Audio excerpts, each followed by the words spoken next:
Tere päevast, lugupeetud Riigikogu ja tere kõik, kes te olete tulnud tänast infotundi jälgima siin Riigikogu istungisaali rõdudel või vaatate meid sinise ekraani vahendusel. Me alustame 19. novembri infotunniga ja head kolleegid, kõigepealt teeme kohaloleku kontrolli. Kohaloleku kontroll, palun.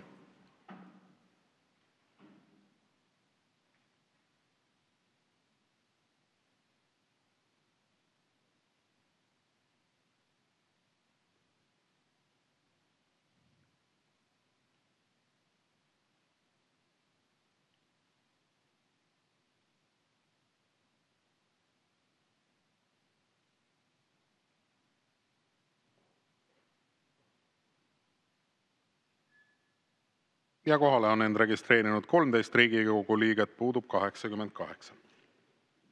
Tänases infotunnis osalevad järgmised Vabariigi Valitsuse liikmed: peaminister Kristen Michal, majandus- ja tööstusminister Erkki Keldo ja siseminister Igor Taro. Tere päevast, lugupeetud valitsuse liikmed. Ning meie infotunni reeglid on ikka samasugused nagu ka varasematel kordadel. Riigikogu liige võib registreeruda ainult ühe küsimuse esitamiseks.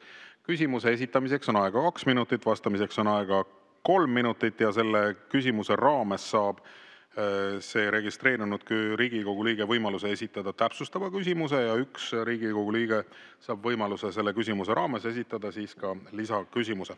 Ja kokku on meil 11 registreeritud küsimust.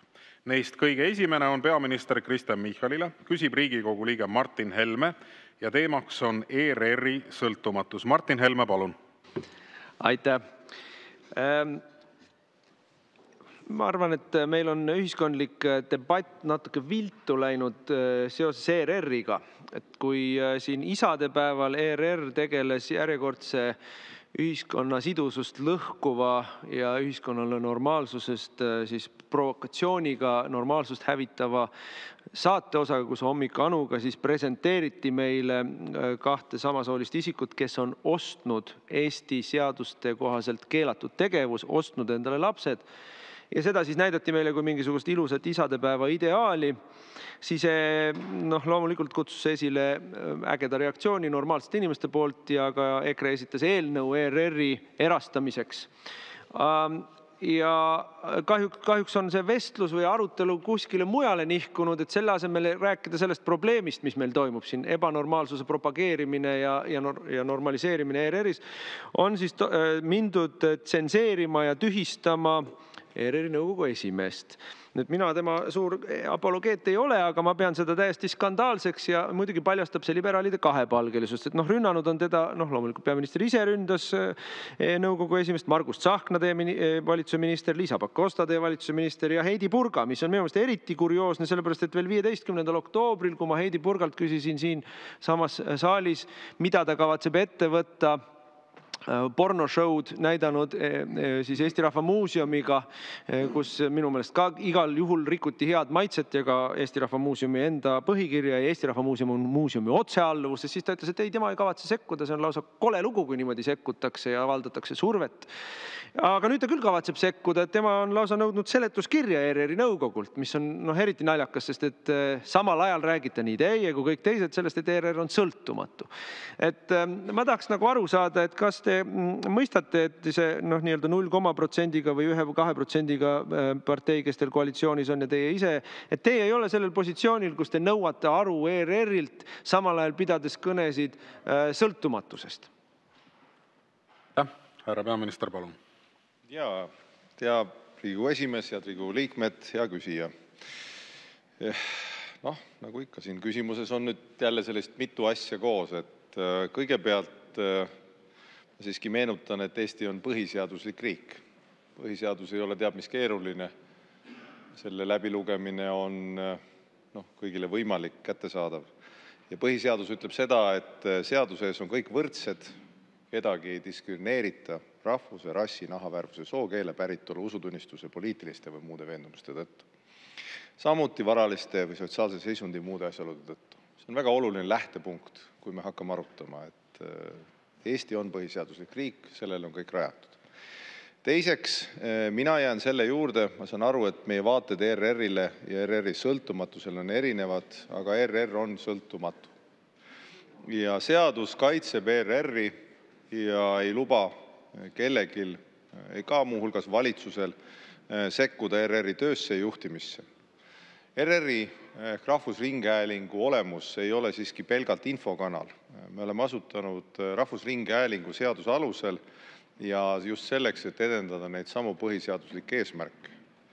Demokraatiat, kaitsta vaba sõna, kajastada kogu Eestis toimuvat ja mitte ainult siis osade inimeste vaateid, rõõmusid, vaid muresid, vaid ikkagi kogu Eestit.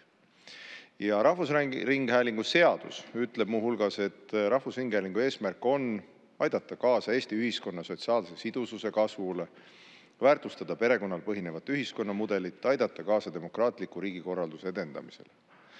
Ja nüüd tuginedes eelpool kirjeldatule ehk nii-öelda põhiseadusele, ringhäälingu seadusele, me ei saa kuidagi tühistada osasid perekondasid Eestist. Ehkki ma saan aru, et teie sõnum see on, et seda tuleks teha.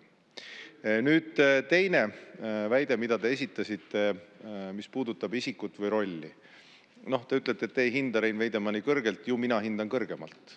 Mina ütlen, et hoolimata sellest, et Rein Veidemann ütles midagi sellist, mis minu meelest ei ole midagi sellist, millega me saame olla põhiseaduslikest väärtustest lähtuvalt nõus, ei arva ma, et inimest peaks tühistama. Ma arvan, et ERR-i nõukogul on teatav ülesanne tagada ERR-i sõltumatus ja vastavus põhiseaduslikele väärtustele. Seda mina ootangi ERR-i nõukogult ja nõukogu esimehelt. Need sõnad, ma hiljem võib-olla jõuan neid ka tsiteerida, mis puudutavad väärtusruumi ja selle sama väärtuskonflikti algust. Selle kohta on kirjutanud ka pikemalt Raul Rebane, kes kirjeldab, mis on ERR-i nõukogu ülesanne ja mis on tegelikult see roll. Ja ma hiljem hea meelega seda kõike teile ka jagan. Aitäh! Aitäh! Martin Helme, teil on täpsustav küsimus, palun.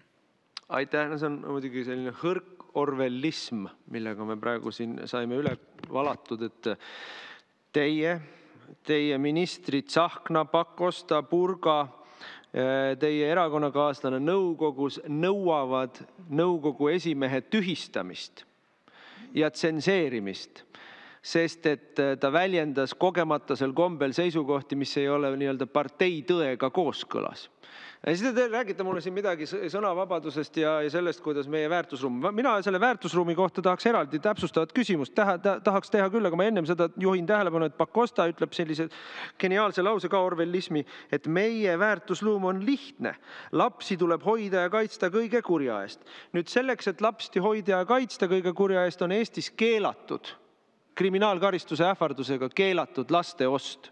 Ja vot seda laste ostu demonstreeriti kui midagi ilusat, head ja toredat isadepäeval ERR-is. See oli see, mida meile tehti, see oli see provokatsioon ja ühiskonna sidususe lõhkumine, millest te siin ka rääkisite. Ja meie tahamegi kaitsta kõige kurja eest. Ja see ei ole normaalne, mida tehakse ja see ei ole normaalne, et seda näidatakse kui midagi ilusat. Aga ma loeks teile ette siis ERR-i seadusest ühe lõigukese paragrahv 4 lõik 2, mis ütleb meile niimoodi, et nende saated peavad väärtustama Eesti riigi rahvuse kestmist ja tagamist ning osutama asjaoludele, mis võivad ohustada Eesti riigi ja Eesti rahvuse püsimist. Tähendab, laste ost ohustab Eesti riigi rahvuse püsimist. Iibekriis on meil reaalne asi. 2 meest ei saa saada lapsi muul moel kui kriminaalselt ostes neid. See on ERR-i seaduse rikkumine, mida see saade endast kujutas. Aga nüüd lihtne küsimus, et kas teie arvates on ERR-i roll ja kas see on Reformierakonna väärtusruum propageerida lastevastast kriminaalkuritegevust ERR-i saadetes? Jaa, aitäh, hea küsija. Eestis on asendusemadus, kui te selle kohta küsite, keelatud. 20 aastat pole karistusseadustikuga sellega rikutud. Kuid Eesti ei ole kindlasti isoleeritud riik teiste keskel. Kui meie kodanikud soovivad riikides, kus on lubatud seda kasutada, siis on iga inimese otsus ja riik sellesse ei sekku. Ja teistes riikides selle kasutamine ei ole Eestis karistatav, seda te võiksite juba teada. Nüüd tulles ikkagi selle väärtusruumi juurde tagasi, mis on ju olemuselt põhine debati teema. Mida siis ERR-i nõukogu esimehe positsioonilt öeldi? Öeldi, et väga sobimatu on see saade sellesse väärtusruumi, milles võeti positsioon, et enamus eestlasi elame. Samamoodi võeti hoiak, et enamus isadest on paari suhtes traditsioonilisel viisil, palju küsimusi, hoolt laste suhtes saab väljendada ilma meeste omavahelises paari suhtes olemise kaudu ja nii edasi. Sellest see väärtuskonflikt tegelikult ju algas. Ja see debatt käib selle üle, mida ma ka kirjeldasin, põhiseadusesse kirjutatud väärtuste üle. Ja nüüd ma tsiteerin teile ka Raul Rebast, kes siis eksperdina ERR-i nõukogu liikmena on öelnud, tsitaadi algus: Rein Veidemann tegi valesti ja viga ei ole mitte selles, et avaldas isiklikku arvamust, mis sobib või ei sobi pühapäeva hommikul meie kultuuriruumi. See oli tema võimalus, aga mitte roll. Peamine probleem on selles, et Rein Veidemann ja Ringhäälingu nõukogu tervikuna, ka mina, ei täitnud oma põhiülesannet. Meie ülesanne ei ole rünnata ühte saadet või saatejuhti. Meie ülesanne on aidata luua ERR-ile tervikuna võimalusi oma ülesannete täitmiseks. Rein jättis kasutamata võimaluse ERR-i avalikult kaitsta. See on andnud vale sõnumi. Ringhäälingu nõukogu liikmena saan siin öelda isikliku seisukoha. Iga saade ja saatejuht on loomulikult kritiseeritav, aga kui asetatakse kahtluse alla ERR-i ajalooline, kultuuriline, informeeriv roll meie riigi tähtsama infosüsteemina, siis läheb võitluseks. Ja mitte sõnamalakaga ja oletades nagu praegu, vaid professionaalsete argumentidega. Tsitaadi lõpp. Nüüd sellele väljaütlemistele on järgnenud ERR-i töötajate juhatuse kohtumine, mille järel kinnitas siis ERR-i juhatus pärast siis ERR-i töötajatega kohtumist, et ERR seisab jätkuvalt toimetuse vabade valikute eest ja toetab ERR-i programmide mitmekesisust. Juhatuse esindajad kinnitasid ka koosolekul, et Hommik Anuga saate käsitlus oli kooskõlas ERR-i põhimõtetega ja heade tavadega ja toimetustel on ajakirjanduslik vabadus teemade käsitlemise saatekülaste valikul. See ongi see, mida tuleb kaitsta. Ja ma saan aru, et teie ettekujutus on ERR laiali saata, sellega ma ka loomulikult ei ole nõus. Aitäh! Suur tänu ja lisaküsimuse esitab Varro Vooglaid. Palun. Ja suur tänu. No esiteks olgem täpsed, tehtud ettepanek on ERR erastada, mitte niivõrd laiali saata. Just nagu vist valitsuse liikmetegi seas on neid, kes sooviks näiteks Eesti Raudtee erastada, Omnivat erastada, mitte laiali saata. Et on kaks erinevat asja siiski, olgem ausad. Aga nüüd, mis puudutab seda küsimust laiemalt, siis kõigepealt ma ütleks teile, et olukorras, kus valitsuskoalitsiooni toetus on pikemat aega kusagil 12% piiri juures, rääkides kodanikest, kellel üleüldse on parteiline eelistus, kui me võtame kõiki kodanike arvesse, siis kindlasti alla 10% juba, mina teie asemel jätaks kasutamata selle võimaluse rääkida, kas keegi on või ei ole sobilik oma ametikohale. Teie olete sisuliselt täielikult minetanud demokraatliku mandaadi ja te peaksite ise esimesena iseendalt küsima, kas teil on sobilik jätkata peaministri ametikohal. Ja ma tean, te kirjutate selle üles märkmeid formaalselt, teil on mandaat olemas, see on valimistel saadud, aga sisuliselt olete te selle mandaadi ammu minetanud. Nii et kõigepealt vaadake peeglisse, küsige endalt seda küsimust, mitte ärge pommitage teisi selliste küsimustega. Nüüd ERR-i nõukogu liikmena mina pean ütlema, et see, mida teie olete teinud, öeldes, et ERR-i nõukogu esimees peaks kaaluma oma sobilikkust oma ametis jätkamiseks. Välisminister on öelnud otse, et ta on sobimatu selle koha peale ja ka kultuuriminister on andnud väga selge indikatsiooni, et nõukogu peaks kaaluma nõukogu esimehe tagasikutsumist. Vot see on nüüd tõeliselt sobimatu käitumine. See on nüüd selge sekkumine ERR-i sõltumatusse ja tegelikult reaalselt teie peaministrina ja välisminister ja kultuuriminister on need, kes on käitunud kohatult ja peaksid tegelikult vabandust paluma. Kas vastasel juhul tekib küsimus, kas te järgmiseks hakkate ütlema näiteks sellist asja, et Priit Hõbemägi peaks hindama oma sobilikkust Postimehe peatoimetaja ametikohale, kui ta on midagi kriitilist näiteks valitsuse või Reformierakonna kohta kirjutanud või väljendanud ideoloogiliselt seisukohti, mis on teile ebameeldivad. Hakkate selliseid sõnumeid saatma või Delfi peatoimetaja peaks hindama oma sobilikkust oma ametikohale. Peaminister annab selliseid sõnumeid. Nii et kas te tahate äkki kasutada võimalust vabandada selle eest, et olete sellisel viisil Veidemanni survestanud, tema põhiseaduslikku õigust sõnavabadusele üritanud maha suruda ja survestanud ka nõukogu tagandama esimeest? Aitäh! Aitäh, härra peaminister, palun. Aitäh, hea küsija. ERR-i teemal sobivad ilmselt käiku kõik argumendid, nagu ma näen. Et kõigepealt olgu mulle, ütleme, et nii-öelda armuline see ajastu, aga ütleme nii, et EKRE toetus sellele valitsusele ja teie toetust pole ma muidugi ka kordagi näinud. Nii et teie selline hoogne paigalmarss sellel teemal, kuidas valitsuse toetus on vähenenud, no ilmselt mitte teie tõttu ja teie osaga. Et me jääme teiega alati erineval lehel, ärme selle pärast muretse. Seda esiteks. Teiseks, olenemata rollist, ametikohast ja sellest, kas see on parasti populaarne, tuleb põhiseadust kaitsta. Ma arvan, et see on päris oluline. Ma arvan, et te võiksite ka sellele mõelda. Kui põhiseadus ütleb, et kõik on võrdsed ja kedagi ei diskrimineerita, siis seda tuleb kaitsta. Ja mul on kahju, kui see ununeb ära. Isegi kui see sobib päevapoliitilisse argumenti. Mul on väga kahju, et te selle unustate. Nüüd kriitika puhul. Kui te ei ole varem tähele pannud, siis mina ütlen ja ma kordan seda, see, et keegi on valitsuse suhtes kriitiline, ei tähenda, et ta ametisse ei sobiks. See on sügav eksiarvamus. See võib olla EKRE puhul nii, teie ettekujutus, kuidas valitsus peaks toimima. Võib-olla sellele laiemale EKRE-ikele, millele tooni annate, et kriitikud tuleb ametist vabastada.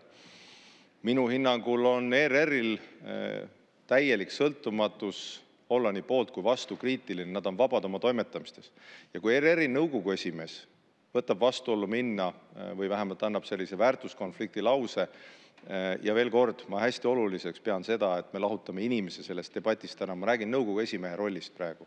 Kui nõukogust antakse sama sõnum, et mõned sobivad ja mõned ei sobi sellesse väärtusruumi, mis ei ole kooskõlas põhiseadusliku vaimuga, siis ma arvan, et seda tuleb kaitsta. Aga see ei ole mitte sellepärast, et kriitiline. Ma arvan, et ERR on üsna valitsuskriitiline. Ma arvan, et nad leiavad, nagu teiegi olete märganud, nagu ma kuluaarivestlustes leian, alati sobival hetkel üles Reinsalu, kes vastab kõigile sobivatele küsimustele. Kindlasti ei leia nad valitsusliiget ühegi positiivse uudise puhul. Aga nii see kord on. Sellega tuleb elada ja see ongi ERR-i õigus, toimetuslik sõltumatus olla kriitiline. Ja seda tulebki kaitsta, see on põhiseaduslik väärtus.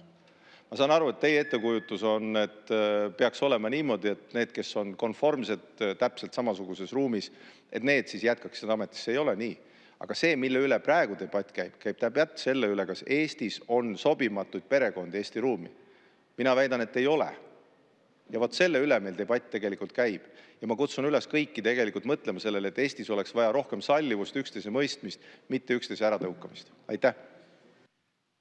Suur tänu. Sellega lõpetame tänase esimese küsimuse käsitlemise. Enne kui me edasi läheme, on käsi püsti Varro Vooglaid, et teil on küsimus istungi läbiviimise protseduuri kohta, palun. Ja suur tänu teile. Ja ma ei taha kuritarvitada seda õigust, aga ma arvan, et kuna me räägime kolmandast isikust, kes siin saalis ei viibi, kes ennast ise kaitsta ei saa, siis mul on ka protseduuriliselt kohane öelda, et lihtsalt osutus, nagu Rein Veidemann oleks öelnud, kes sobib ja kes ei sobi Eesti kultuuriruumi, on vale. Ta ei ole sellist asja öelnud. Ta ütles, et see konkreetne saatelõik isade päeval ei sobinud ETV eetrisse. Nii et ma arvan, et protokolli huvides ja Rein Veidemanni õiguste huvides on kohane see märkus. Aitäh, aga ma ei saa seda kuidagi lugeda protseduuriliseks küsimuseks, et ta lihtsalt ei liigitu selle alla, mitte kuidagi. Aga liigume edasi. Tänane teine küsimus on peaminister Kristen Michalile. Küsib Riigikogu liige Helir-Valdor Seeder ja teemaks on riik ja riigikeel. Eesti ja eesti keel. Helir-Valdor Seeder, palun. Aitäh, austatud Riigikogu esimees. Lugupeetud peaminister. Eesti Vabariigi põhiseaduses on kirjas üllad eesmärgid ja ka ülesanded meile ühiselt elluviimiseks, et Eesti riik peab tagama eesti rahvuse, keele ja kultuuri säilimise läbi aegade. Aga need ilusad eesmärgid jäävad loosunglikuks, kui Eesti riik neid igapäevaselt reaalse poliitikaga ellu ei vii. Ja kahetsusega peab möönma, et 35 aasta jooksul me sellega väga hästi hakkama saanud ei ole. Ja viimastel aastatel eesti keele positsioon on tegelikult nõrgenenud. Vaatame nii kaubandusse, teenindusse, kõrghariduse, teadusse, doktorantide tööde eestikeelne osakaal. Kõike seda on raskendanud ka põgenike sissevool viimastel aastatel, kellest väga paljud on ju ka venekeelsed, mis seab meie jaoks, Eesti riigi jaoks uusi väljakutseid ja pingestab seda olukorda, perspektiivsest lõimumisest rääkimata ja nii edasi. Ja kõige selle taustal me soovime ka ju üle minna eestikeelsele haridusele, mis on väga õige ja kus ma arvan, et ei ole meil mingisuguseid lahkarvamusi, vähemalt Isamaa erakonnal valitsusega seoses, kui see ka teie ühine eesmärk on, siis me oleme ühes paadis. Aga samal ajal haridusministeerium analüüsib, nii nagu on haridus- ja teadusminister öelnud, et kas riigil on mõistlik maksta toetust venekeelsetele erakoolidele, need on siis koolid, kus jätkub venekeelne õpe ja kes ei pea sellisel kujul eestikeelsele õppele üle minema, kes erinevalt eestikeelsele õppele üle minevatest munitsipaal- ja riigikoolidest saavad jätkata siis senisel kujul ja riik veel neid ka toetab rahaliselt. Ja minu küsimus on lihtne. Mida on Haridus- ja Teadusministeeriumil seal veel analüüsida ja kas ei ole meile ühiselt selge, et sellistele koolidele ei peaks riik toetust maksma? Aitäh! Aitäh, hea küsija. Ma arvan, et igat sellist muudatust, mis haridusvaldkonda puudutab, tulebki läbimõeldud teha ja mul on hea meel, et haridusminister seda teeb.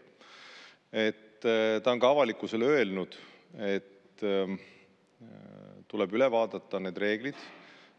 Ta on ka seda kirjeldanud avalikkuses ja kui ma õigesti mäletan, siis ka kuskil uudistes, vist ERR-is oli sellest juba pikem uudis ka sellel teemal.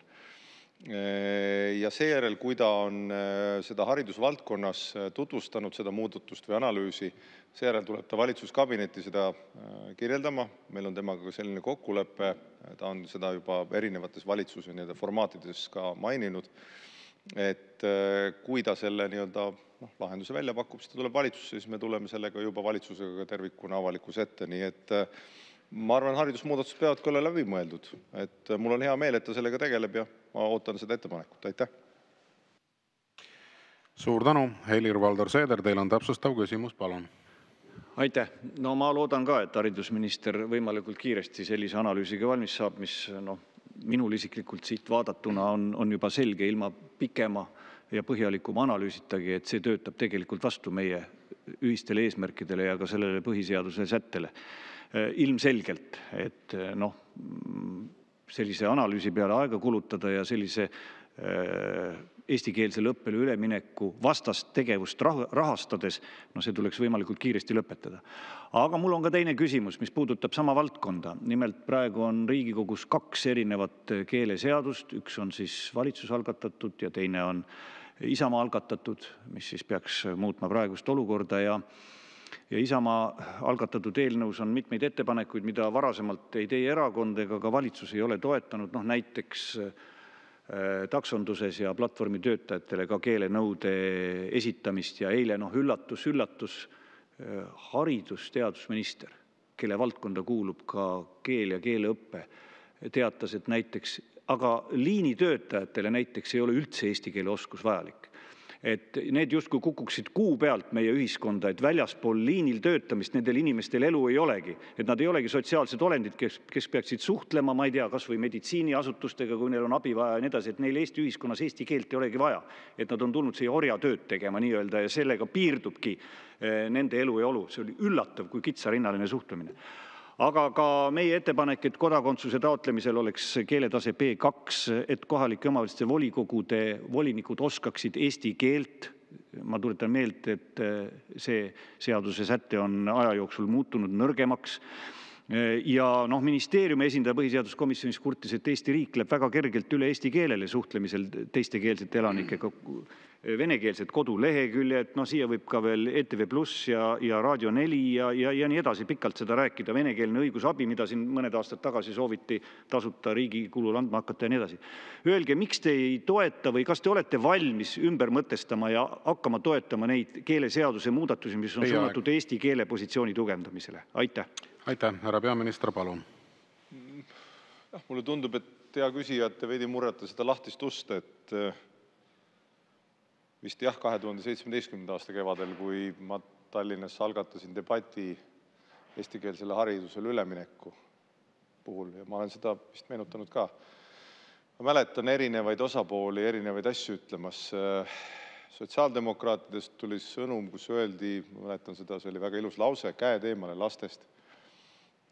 Tollane nende kandidaat ütles. Keskerakonnast tuli lause, et see on märatsev rahvuslus. Isamaa esindaja ütles, et see peaks olema pigem vabatahtlik. Mäletan erinevaid asju, ilmselt hakkan juba vanaks jääma, seetõttu saan mälestusi siin heietada. Aga ütleme, et see teekond on olnud pikk ja nüüd me läheme eestikeelsele haridusele üle, nii et ma arvan jah, võib-olla veidi asjata nagu innustate siin, et eestikeelsele haridusele minnakse üle. Ma arvan, et see on suurim ja olulisem otsus ka Eesti inimestele, lastele paremate võimaluste pakkumisel, sest riigikeele oskamine annab kõigile paremad võimalused. See, mida te eelmises küsimuses küsisite, et eks selle analüüsi mõte ongi, et millised need lahendused on, et ootame haridusministri ettepaneku ära.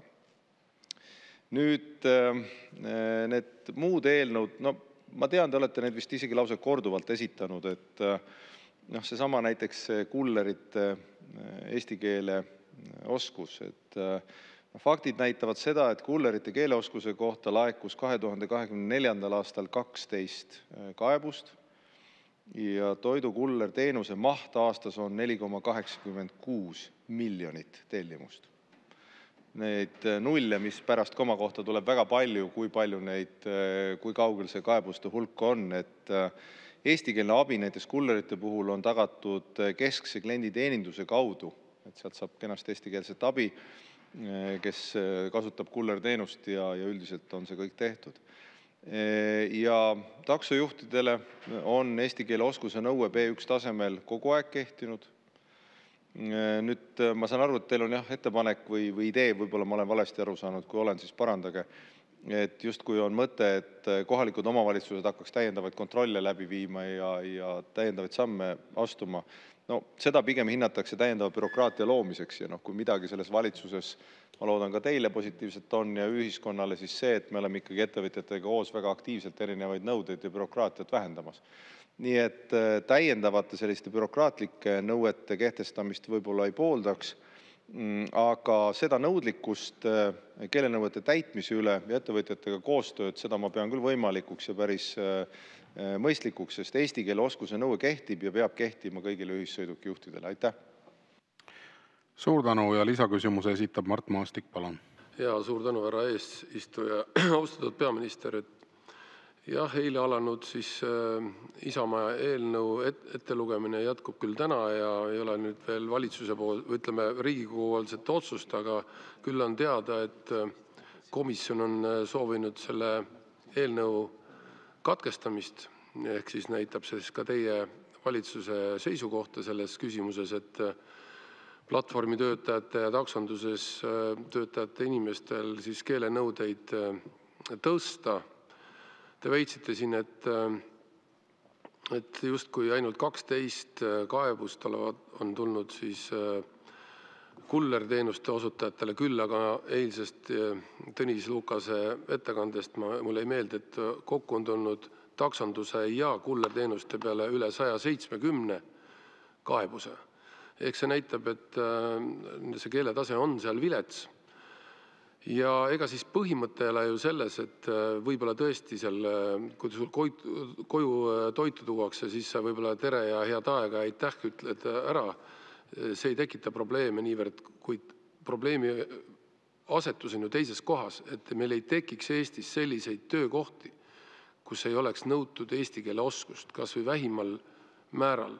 See annab sellise valeindikatsiooni nendele perekondadele, kes siia immigreeruvad, et siin saab hakkama ilma eesti keelt oskamata.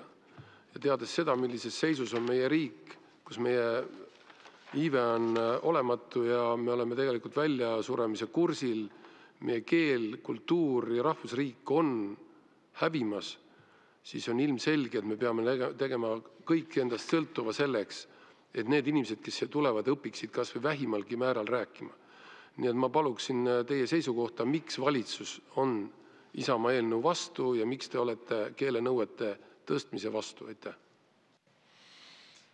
Jah, hea küsija, nüüd mitu küsimust püüan jõudumööda vastata, et kõigepealt sellele, mis puudutas teie eelnõud, ma juba Helir-Valdor Seederile vastasin, et isegi kui 12 asemel oleks 170 kaebust, nagu te ütlesite, siis ütleme ligi 5 miljoni või 4,86 miljoni tellimusega võrreldes on see ikkagi kaduvväike number, et eestikeelne klienditeenindus on tagatud.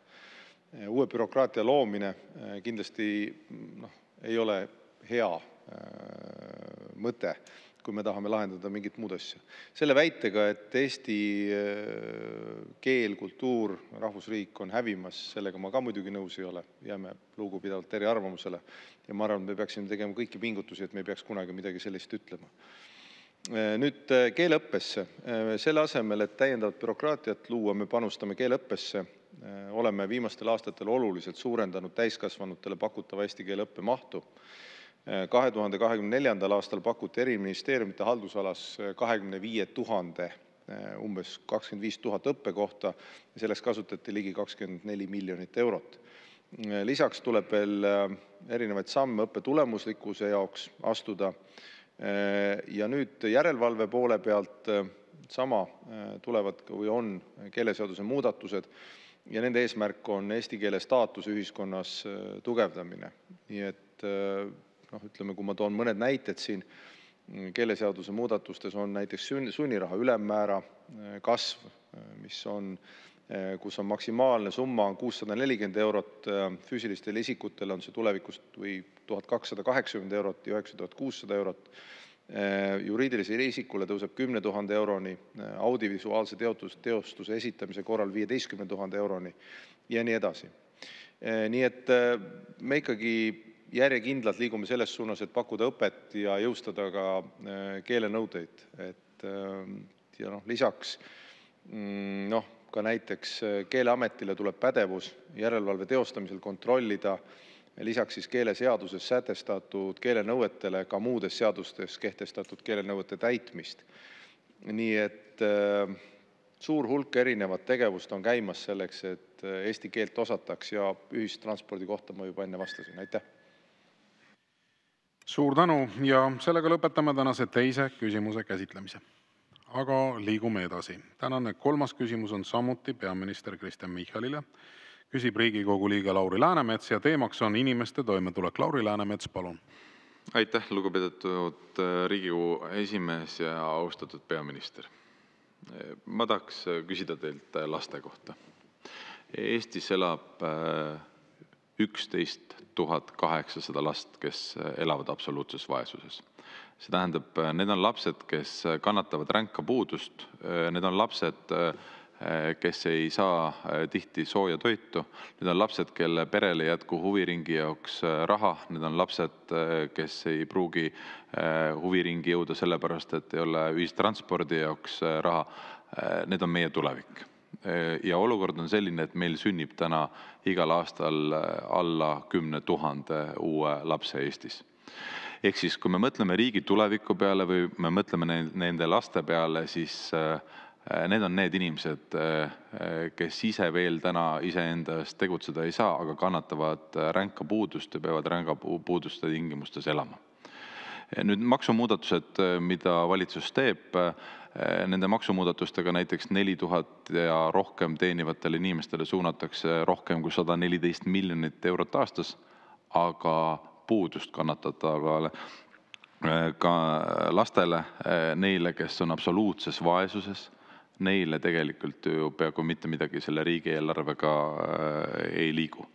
Ja mul on küsimus teile, lugupeetud peaminister, mis on valitsuse plaan siis tegeleda selle absoluutse vaesusega just laste koha pealt ja palun kirjeldage, kuidas te proovite siis ja millise tähtajaga te proovite need lapsed absoluutsest vaesusest välja tuua, aitäh? Aitäh, hea küsija. Absoluutse vaesuse ja suhtelise vaesuse kohta tulid meil ka just uued numbrid, et absoluutne vaesus on 3,3% ja ta on veidi kasvanud võrreldes varasemaga. Suhteline vaesus on umbes 12 aasta vist kõige viimases või kõige madalamas punktis. Need kirjeldavad tegelikult seda olukorda, mis meil on, ehk selline ilmajäätus või ebavõrdsuse näitaja on langenud, nagu öeldud, viimase 12 aasta kõige madalamaks. Seal on vanemaealiste olukorra kõige selline suurem paranemine on toonud seda.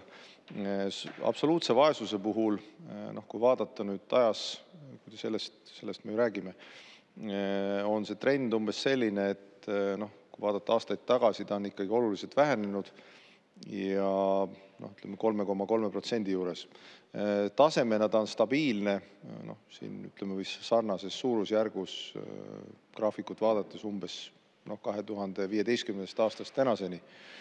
Ja kui pikka aegrida vaadata, siis 97. aastast, kus meil aegrida algab, siis tollal oli absoluutne vaesus ligi 30%, nüüd on see 3%. Absoluutne vaesus viimase 27 aasta jooksul on vahenenud ligi 400 000 võrra. Et see on päris palju. Ja ta on olnud ka palju kõrgem, või mitte palju kõrgem, aga kõrgem ka muuhulgas nendel aegadel, kui teie valitsuses olete olnud. Nii et seda esiteks. Nüüd loomulikult tuleb tegeleda sellega, et ükski laps ei peaks puudust kannatama, seda me oleme ka eelmistes infotundides rääkinud ja siin me üksteist liigselt innutama ei pea. Me oleme selleks ka erinevaid samme astunud. Üks on seesama debati osa, mida me oleme ka siin varem rääkinud, toimetulekutoetuse tõus. Toimetulekutoetus tõuseb järgmise aasta eelarves, seda me oleme ka öelnud. Lapse piirmäär on 264 eurot, üksi elava inimese piirmäär on 220 eurot. Ja alates siis aprillist 2027 pikeneb ka siis arvestuse aluseks oleva lapse iga 19. eluaastani ehk gümnaasiumi lõpuni. Ja toimetuleku piiri tulebki just tõsta ka järgnevatel aastatel selleks, et ta siis käiks elukalliduse tõusuga ühte sammu.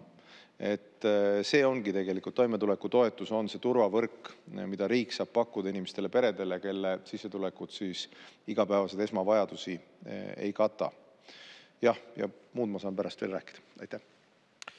Aitäh ja Lauri Läänemets, teil on täpsustav küsimus, palun. Aitäh, lugupeetud istungi juhataja, austatud peaminister. Teate, ma ei saa teie vastusega kuidagimoodi rahule jääda, sest te kirjeldasite praegu olukorda, kus kohas pere siis absoluutses vaesuses elav laps saab terve pere peale või ta saab siis 20 eurot juurde järgmisel aastal kuus. Me räägime seda, et absoluutse vaesuse siis number on 346 eurot. Ja te räägite, et 264, et sinna tõuseb, et see nüüd lahendab probleemi. Isegi absoluutse vaesuse piirist jääb ikka 100 eurot puudu. Et selles mõttes see ju ei aita mitte kuidagi neid lapsi. Huviharidus on oluliselt kallim kui see 20 eurot, mis sinna juurde tuleb. Tegelikult transpordikulud on oluliselt suuremad, toidukulud on oluliselt suuremad. Ja me räägime ikkagist 11 800 lapsest. Piltlikult öeldes igas Eesti koolis, igas klassis on üks täielikku puudust kannatav laps. Ja selle peale see toimetulekutoetus on oluline asi, kindlasti lastetoetused on olulised asjad, aga ma siiamaani ei ole näinud või kuulnud ühtegi konkreetset asja, mis aitaks selle vaesusest nad välja tuua. See võib leevendada, see, mida te kirjeldate, võib leevendada natuke. Aga minu küsimus siis teile konkreetselt on see, kas valitsus soovib need kõik lapsed absoluutsest vaesusest välja tuua? Kui jah, siis millised on tegevused ja mis ajaks te seda teete? Aitäh. Jaa, aitäh, hea küsija. Ma kõigepealt vaatasin vahepeal järgi ka absoluutses vaesuses elavate laste numbrit. Ta nüüd on vähenenud 23. aastal, siis ta on vähenenud 40%, ta on langenud 2,4%-ni, 22. aastal oli see 10,7% näiteks. Enne seda on ta kõikunud umbes 7 ja 3 vahel. Mul 24. aasta numbrid siin ei ole, eks pärast saab vaadata. Aga hea, te täpsustasite oma küsimust, et mida me teha saame, et Eesti inimestel paremini läheks. Vot see ongi õige küsimus. Mulle tihti tundub, et meie debatt või teie küsimus on orienteeritud täiendavatele toetustele, aga mina arvan tõepoolest, nagu teie küsimuses on ka see vastus sellele, lahendus ei ole ju ainult toetused, vaid lahendus on tegelikult majanduse kasvama saamine. Ja selleks me astume samme. Ja mul on hea meel, et järgmisel aastal majandus hakkab kasvama, vähemalt erinevad prognoosid seda näitavad. Viimasena vist oli Euroopa Komisjoni prognoos, kui ma õigesti mäletan, et veidi üle 2% on see kasv, hinnatõus laugeb või rangeb umbes 2-3% kanti. See aitab kõiki peresid. kasvab miinimumpalk, kasvavad erinevad võimalused. Aga nüüd majanduse kasvu juurde tagasi tulles, et needsamad otsused, mida siin saalis teil on üsna peatselt võimalik teha, aitavad sellele kaasa ja seetõttu ma südamest loodan, et te seda toetate, hoolimata sellest, et opositsioonil ei ole kombeks toetada, aga siiski mõelge sellele.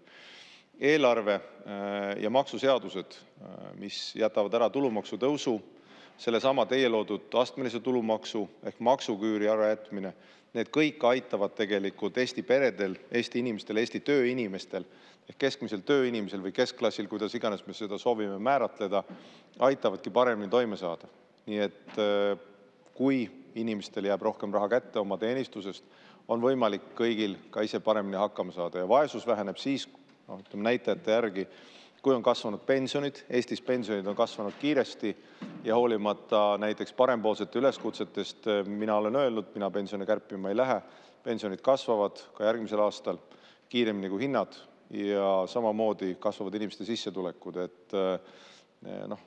Kui te mõtlete sellele nii, et keskmist palka teeniv inimene saab umbes 13. palga kätte tänu sellele teie loodud maksuküüru kadumisele, mille meie kaotame, siis ma arvan, et sellest on päris suur tugi sellele, et inimesed saaksid paremini hakkama ja kui majandus hakkab kasvama, on palju ka neid töökohti, kus inimesed saavad tööd ja korralik töökoht oma võimete realiseerimiseks annab kindlasti perele palju suurema kindlustunde kui mis tahes toetus. Aitäh! Suur tänu ja lisaküsimuse esitab kolleeg Tiit Maran, palun. Ja aitäh, auväärt juhataja, aitäh, härra peaminister. Alustuseks peaks ma teile meenutama, et teie roll siin on küsimustele vastata, mitte küsijale sõnu suhu panna ja lihtsalt vastuseks mõeldud aega täis rääkida ja aitäh, kui te tõesti sisuliselt vastate küsimustele. Minu küsimused puudutavad Riigikantselei poolt ettevõtjate nõukoja tarbeks tellitud niinimetatud Soraneni analüüsi, mille eesmärk on leida võimalusi, kuidas vähendada looduskaitselisi piiranguid intensiivmetsandusele enamate võimaluste andmiseks.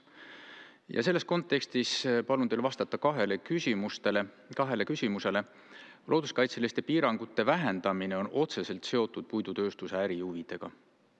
Kuidas on siin peaminister taganud, et ettevõtjate ärihuvid ja nõukoja töö eesmärk ei ole konfliktis? Teisisõnu, kuidas on tagatud, et ettevõtjad ei kasuta nõukoda oma ärihuvide edendamiseks? Ja teine küsimus, kuidas looduskaitseliste piirangute vähendamine ja raiumise võimaluste laiendamine neil aladel on käsitletav kui efektiivsuse suurendamine või bürokraatia vähendamine metsanduses? Aitäh! Aitäh! Seda me nüüd käsitleme punkti all inimeste toimetulek. Suurepärane. Aitäh muidugi. Kui tohib, ma teen väikese täpsustuse vahele, et härra peaminister, et see ei olnud nüüd inimeste toimetuleku teema, aga kui te soovite vastata, siis palun, et teil on alati see õigus olemas vastavalt Riigikogu kodu- ja töökorra seadusele. Palun. Hea Riigikogu esimees, ma arvan, et see meenutus oli kohane, eriti tänan ma Tiit Maranit selle muheda meenutuse eest, mis on infotunnis kellegi roll. Ja teinekord siis tasub meeles pidada, mida Riigikogu esimees just ütles. Seda esiteks. Teiseks, kindlasti inimeste toimetulekule, mis on küsimus, aitab väga hästi kaasa, kui neil on tööd ja majandus kasvab. Muu hulgas aitavad kaasa ka selged reeglid nii looduskaitsele kui ka majanduse poole pealt. Puidutööstus on suur tööstusharu, selle kaudu saavad väga paljud inimesed tööd, pole kahtlust. Nõukoda ise, ettevõtjate nõukoda, ma siiski meenutan, on ettevõtjate poolt riigile appi tulemine, kus riigi erinevad tippettevõtjad on nõus avalikus sektoris reegleid lihtsamaks muutma ja nad teevad oma ettepanekuid. Nemad on nõuandjad ehk nõuandev organ, kes teevad oma ettepanekuid. Valitsus otsustab ja arutab ja otsustab ja samamoodi saab valitsus saata need ettepanekud ka Riigikokku, mida me oleme paljudega teinud. Nii et vastupidi, ma arvan, et olete selle küsimuse raames, mille nimi veel kord meenutan on inimeste toimetulek, olete te ikka täitsa kindlalt valel teel, kui te ütlete, et täiendavate piirangute seadmine aitaks kaasa inimeste toimetulekul. Aitäh! Suur tänu, sellega lõpetame tänase 3. küsimuse käsitlemise. Liigume edasi. Tänane 4. küsimus on majandus- ja tööstusminister Erkki Keldole. Küsib Riigikogu liige Evelin Poolamets ja teemaks on taastuvenergia planeeringud. Evelin Poolamets, palun. Ja aitäh, lugupeetud istungi juhataja, hea minister. Te olete rõhutanud, et rahval lasub vastutus uute tuule- ja päikeseparkide rajamise eest. Samal ajal näitab riigile kuuluva Eesti Energia tulemus vastupidist olukorda. Kuigi ettevõtte taastuvenergia tootmisvõimekus on oluliselt kasvanud, lisandunud on 255 megavatti Sopi-Tootsi tuulepark ja 90 megavatti Kelme park Leedus, jäi kontsernil siiski tänavu kolmandas kvartalis ligi veerand võimekust tootmismahust realiseerimata. Eesti Energia on toonud välja, et kui suvel oleks elektri hind olnud 0 eurot megavatt-tunni asemel 20 eurot megavatt-tundi, oleks müügimaht olnud 500 gigavatt-tundi, mitte 362 gigavatt-tundi ehk tootmata jäi ligi veerand võimalikust mahust. Põhjuseks polnud puudulikud tuuleolud või kohalike vastuseis, vaid madala hinnaga tunnid, mistõttu ei pääsenud olemasolev taastuv energiaturule. Kuidas te selgitate seda vastuolu teie sõnumi ja tegeliku turuolukorra vahel? Miks peaksid kogukonnad võtma vastutuse uute tuulepargialade rajamise toetamise eest, kui juba olemasolevates parkides jääb märkimisväärne osa tootmisvõimsusest kasutamata just seetõttu, et pakkumine ületab nõudluse ning elektriturg ei suuda toodangut vastu võtta? Aitäh! Jah, aitäh kõigile vaatajatele, kuulajatele. Ma igaks juhuks ka täpsustan, et iseenesest energeetika kui selline on energeetikaministri portfellis. Aga kuna tõesti energia lõpphind on väga oluline küsimus majanduskasvust, selles, kas me siia saame täiendavaid investeeringuid, millised on inimeste kodumajapidamiskulud, et siis ta jah, kaudselt on seotud ka kindlasti majandusministeeriumi vastutusega. Küll aga ma igaks juhuks täpsustan jah, et ma ei ole kuidagi öelnud, et vastutus on kogukondadel. Ma olen väga palju rõhutanud sellel, et kui me soovime ja ma usun, et me kõik soovime, et tulevikus oleks elektrienergia hind, lõpphind, energia enda, erinevate tasude, kogukoond oleks võimalikult konkurentsivõimeline. Ehk siis maakeeli öeldes madal. On see siis kodutarbijatele, on see keskmistele ettevõtetele või väga palju ka räägitud suurtest tööstustarbijatest. Kuna me ju soovime siia riiki täiendavaid investeeringuid, näiteks tööstusvaldkonnas, mis loovad just maapiirkondadesse väga palju uusi kõrge lisandväärtusega töökohti, mis annab võimaluse, kui siin enne räägiti ka inimeste toimetulekust, siis inimeste toimetulekut saab kõige paremini parandada see, kui inimestel on kvalifitseeritud oskused tööturul ja neil on ka vastavaid töökohti, ehk siis inimesed saavad kõrgemat palka ja sissetulekut. Et see on oluline, et miks ma olen rõhutanud sõna kogukonnad, koos peame kokku leppima, kus meil tuleb täiendavat energiatootmisvõimsust, et saaks neid uusi investeeringuid siia. Ja sellepärast ma olen ka toonud näite, mis puudutab näiteks Eesti 2050 üleriigilist planeeringut, et saada sellistest vastasseisudest lahti. On väga oluline öelda, kus on elamualad, kus on rohealad, kus saab käia perega jalutamas, aga kus on ka tööstusalad, kus tulevad töökohad, kuhu luuakse lisandväärtust, tänu millele inimestel on kõrgemad sissetulekud. Et see on see pikaajaline soov, et vähem vastandumist, rohkem koos kokkuleppimist. Et ma usun, et Eestisse mahuvad mõlemad ära, nii kõrge lisandväärtusega töökohad kui ka kvaliteetne eluruum. Mis puudutab nüüd seda, et meil on siis, kui on tuult ja päikest palju, soodne energia. Minu arust punkt 1 on väga positiivne.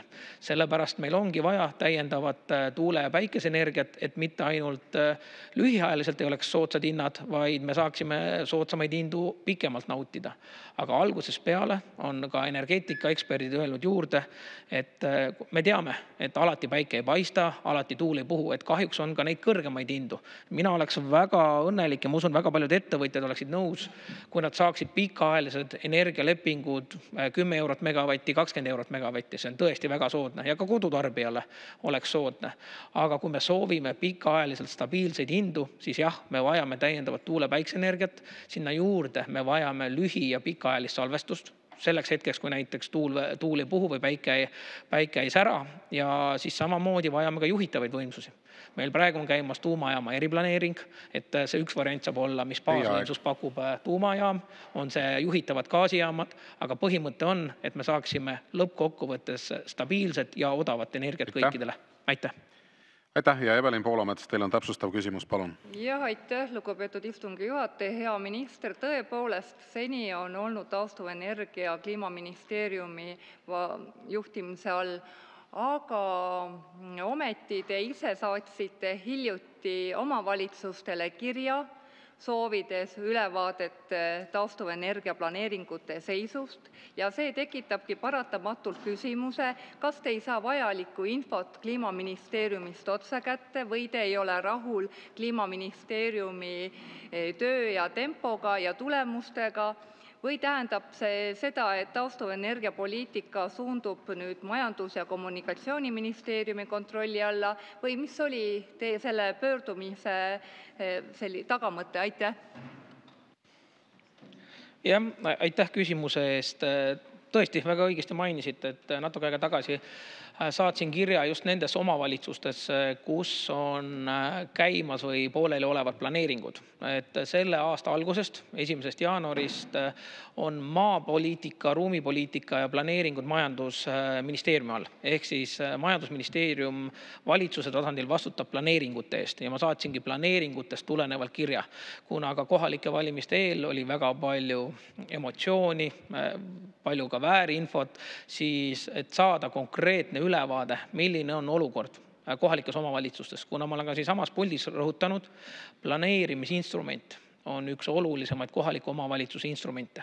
Ja selleks, et saada aru, milline on reaalne olukord Eestis erinevates omavalitsustes planeeringutega ja samamoodi majandusministeeriumi alla kuulub ka Maa- ja Ruumiamet. Ehk siis, kes erinevaid planeeringud kontrollib, vajadusel abistab, aitab.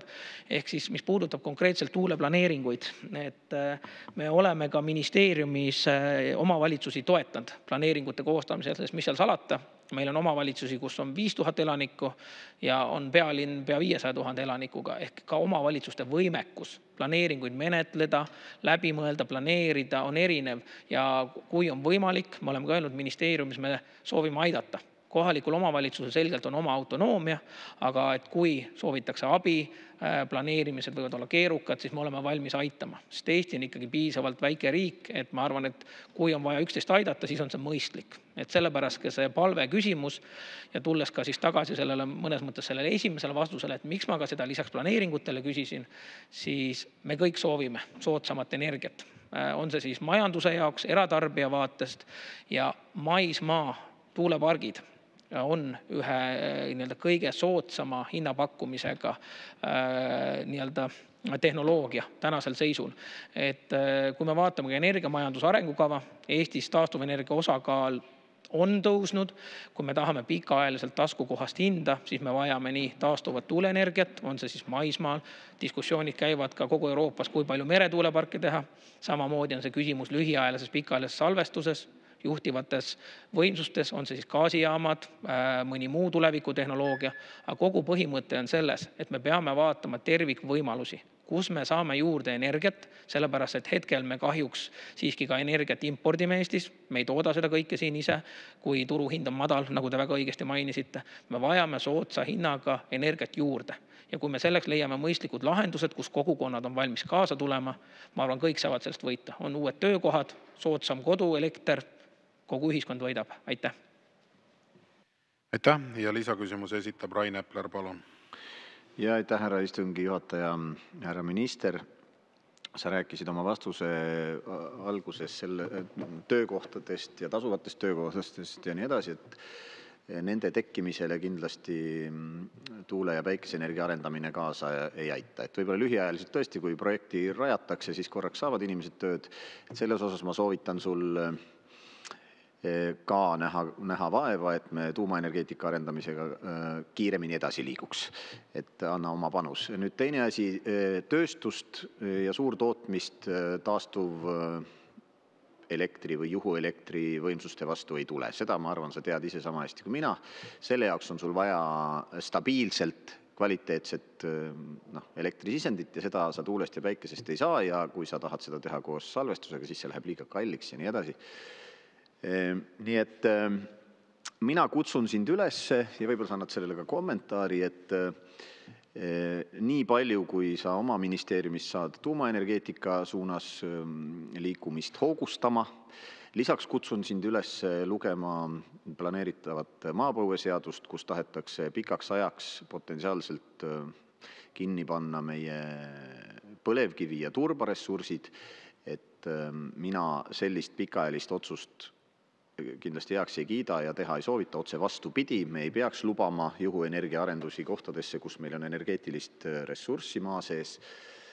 Ja sellisel juhul, kui me hakkame looma neid energiatootmislahendusi, mis päriselt kvaliteetset elektrienergiat stabiilselt annavad, saame me loota, et Eesti tööstus ja majandus arenema hakkavad. Et see on selline võib-olla nagu otsest küsimust ei ole, aga võib-olla sa saad kommenteerida omalt poolt minu mõtteid selles vallas. Aitäh. Jah, aitäh ja küsija ikka saan kommenteerida. Mis puudutab potentsiaalset tuumajaama rajamist Eestisse, siis see on valitsus, kes on sellega päriselt edasi liikunud, sellepärast, et mis puudutab minu ministeeriumit, siis on algatatud riiklik eriplaneering, nagu ma mainisin, tuumajaamale sobiva asukoha leidmiseks, et see on vajalik eeltöö, et seda üldse oleks võimalik teha.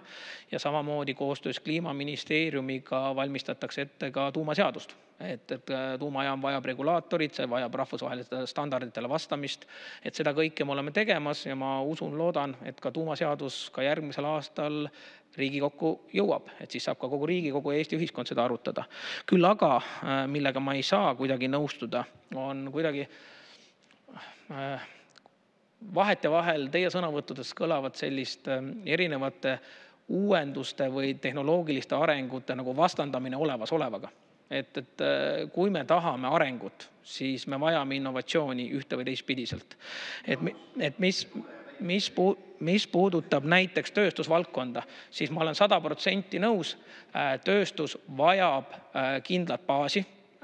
Ja samamoodi ma olen ise selle aasta ja mõne kuu jooksul väga paljude investoritega kohtunud, Eesti ettevõtjatega, samamoodi vajavad mitmed nad omale ka erinevaid sertifikaate, näiteks oma tooted müümiseks rahvusvahelisel turul. Et mõlemat on vaja. Ühesõnaga, nii nagu ka tuleviku energiamajanduse arengukava, mis muide tuleb ka siia saali arutusele, seal ongi väga ratsionaalselt, pragmaatiliselt vaadatud, et milline on Eesti energiaportfell, sinna kuulub taastuvenergilised, on see siis tuuleenergia, päikeseenergia, koos lühi- ja pikaajalise salvestusega, seal on juhitavad võimsused, aga mis on kõige olulisem, tulebki vaadata ratsionaalselt, milliseid tootmisvõimsusi Eestis tuleb, kuidas see tagab meie tarbimise, aga teistpidiselt ka selle, et kui siia tuleb täiendav investor, eriti näiteks suurt energiat tarbiv, kuidas tema varustuskindlus on tagatud. Et selles mõttes ühe või teise tehnoloogia vastandumine, ma ütlen ausalt, see ei vii meid mitte kuhugi paremale poole, vaid vastupidiselt tuleb vaadata, kuidas üks ja teine tehnoloogia suudavad üksteist täiustada, et sellest tuleb kõrgem lisandväärtus meile. Et selles mõttes ma arvan, me seal saame arutada, võib-olla jääme eriarvamusele, võib-olla jääme rohkem ühisosa, aga selge on see, näiteks ka energeetikaminister on toonud ka Eleringi omaniku ootustesse välja energia lõpphinna erinevatel tarbijagruppidele, konkurentsivõimeline energia lõpphind. See on ka see fookus, mida me peame enda energiaportfellis austama ja arutama. Ja mis puudutab põlevkivi, siis tuletan meelde, et alles hiljuti taastekava raames sai ka Euroopa Komisjoniga arutatud, et kui põlevkivitööstusel, põlevkiviõli tegemisel on tulevikus maailma meredel näiteks turgu, siis seda kuidagi bürokraatlikult ei takistata. Mis puudutab põlevkivi elektrienergiat, siin teil kolleeg juba mainis, et olid madalad hinnad, siis lihtsalt põlevkivi elekter iseenesest juba turul ei ole konkurentsivõimeline. Et keegi ei hakka midagi sundlikult ära likvideerima, vaid nii kaua, kui on turgu, tuleb uusi tehnoloogiaid, siis see aitab meile võimaluse ressursse kasutada. Aitäh! Aitäh!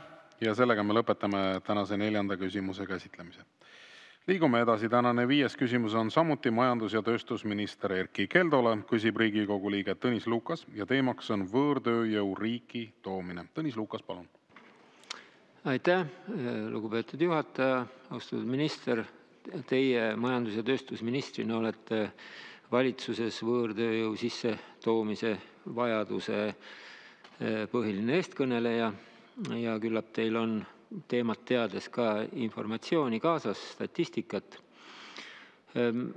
Praeguseks on teada, et valitsus tahab ka võõrtööjõu sissetootmise kvooti tõsta, aga meil on juba praegu 13 liiki erandeid, mis annavad võimaluse võõrtööjõudu sisse tuua massiliselt, nii et kvoodist rääkimine on tegelikult niisugune puumunadega petmine, see on kaunis väike, aga numbrid on palju suuremad.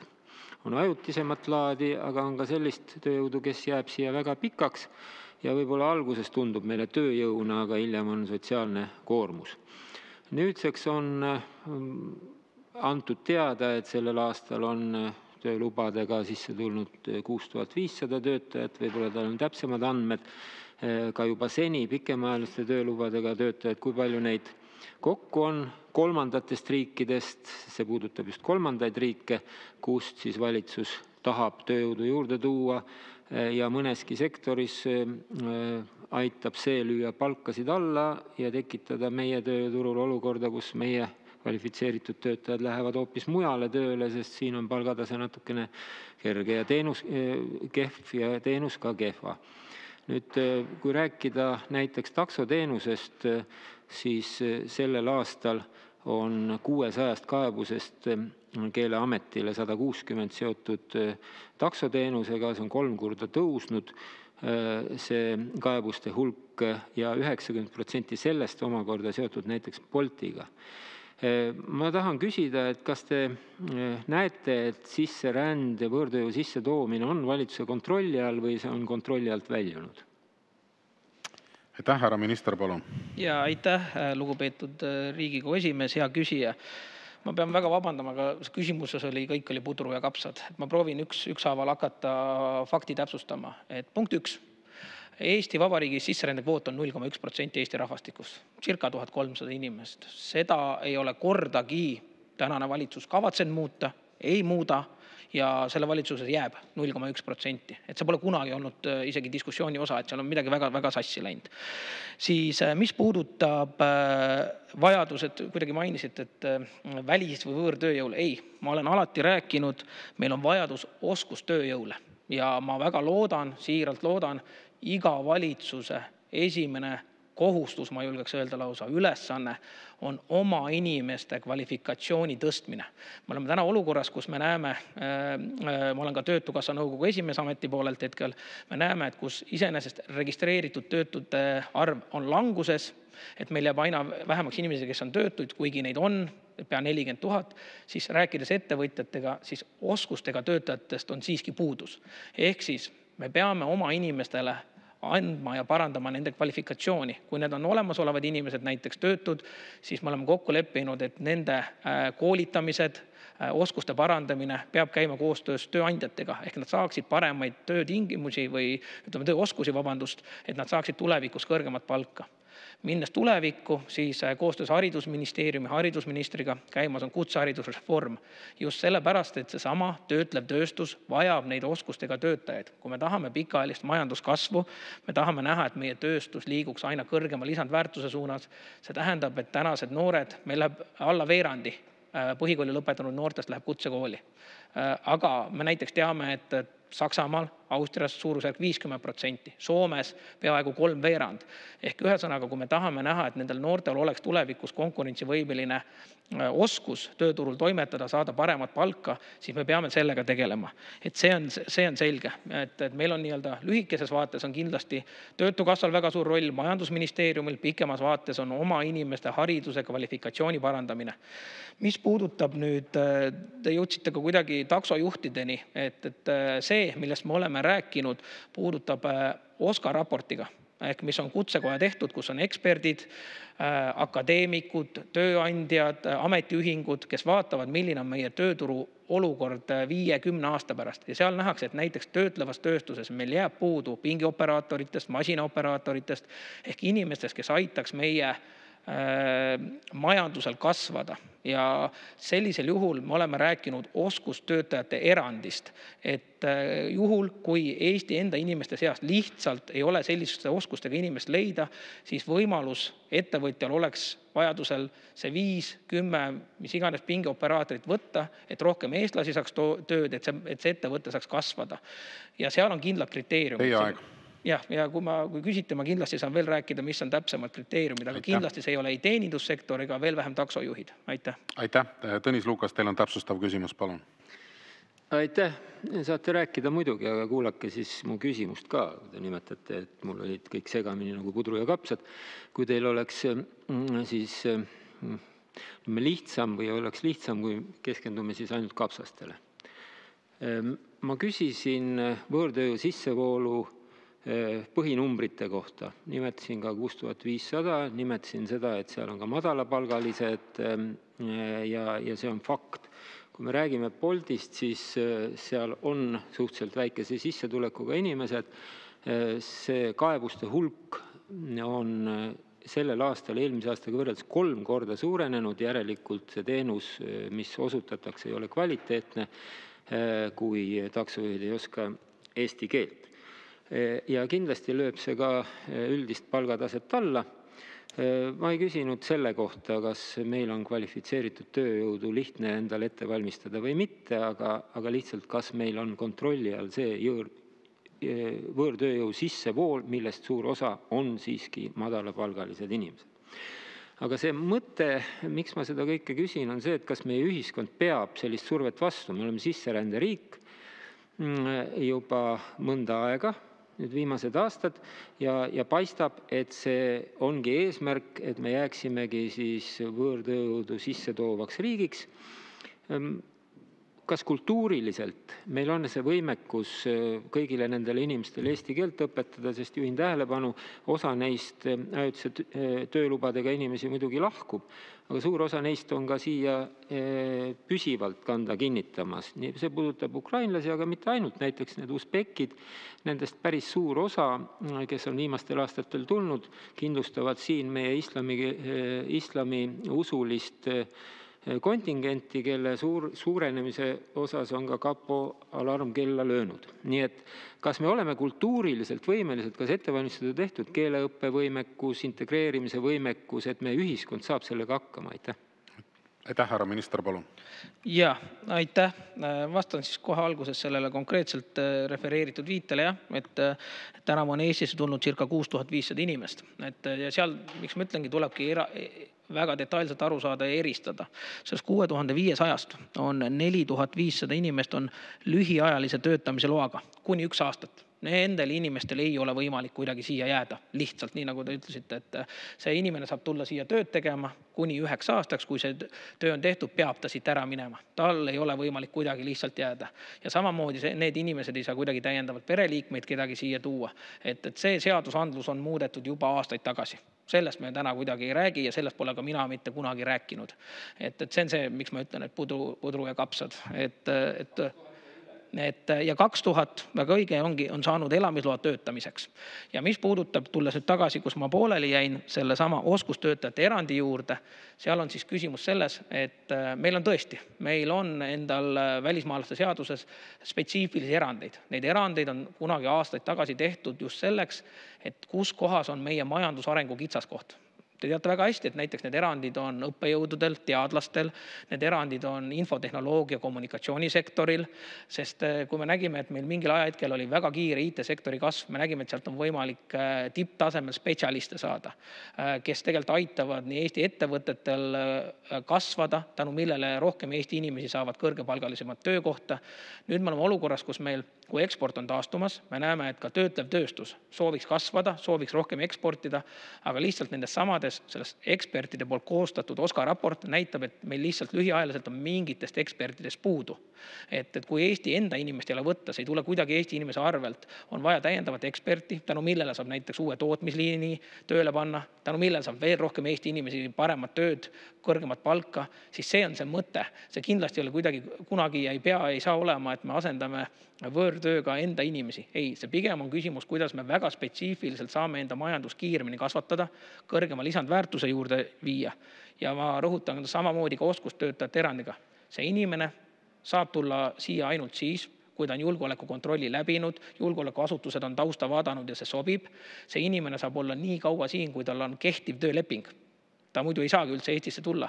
Ja kui tööleping peaks lõppema, siis see inimene peab ka Eestist ära minema. Tal ei ole mitte ühtegi seadusandlikku võimalust öelda lihtsalt, et ma soovin siia jääda, mitte selle oskustöötajate erandiga. See on selgelt Eesti majanduse üksikute kitsaskohtade lahendamiseks. Mis puudutab pikaajalisemalt Eesti majandust, siis ilmselgelt meie omad inimesed, nagu ma alustasin, et me parandaks nende kvalifikatsiooni, oskusi. Meie ettevõtted väga süstemaatiliselt tegelevad automatiseerimise, digitaliseerimisega, et luua kõrgemat lisandväärtust, ehk et ka nendele inimestele, kes oskavad masinate taga töötada, maksta kõrgemat palka. Ja siin ka eelnevate küsimuste kokku viies väga tihti sellised töötleva sektori tööstused, need asuvad ka maapiirkondades, ehk siis tagada ka erinevates regioonides, maapiirkondades kõrgema palgalised töökohad. Ma arvan, et see on väga mõistlik ja oluline. Aitäh! Aitäh! Ja lisaküsimuse esitab Jaak Valge, palun. Aitäh, hea juhataja, lugupeetud minister. Tegelikult kvoodierandeid ei ole mitte 13, vaid nagu Lukas väitis, vaid 20. Ja kvoodi muutumisest on räägitud küll, valitsuse liikmed on rääkinud sellest meedias. Ja samal ajal on meil siis võõrtööjõudu 5 aasta lõikes rohkem kui kunagi varasemal ajal sisse rännanud. Et loogiline on, et kui Eesti majandus keskendub odavamale tööjõule, siis eestlased rändavad ju välja.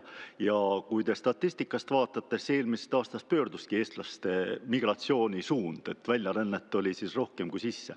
Nii edasi, Hando Sutter on rääkinud mingist kokkuleppest, et tööjõudu hakatakse sisse tooma Aasiast, Hanno Sutter. Ja teie räägite, et me vajame oskustööjõudu, aga oskustööjõud peaks olema ju keskmisest kõrgema palgatasemega.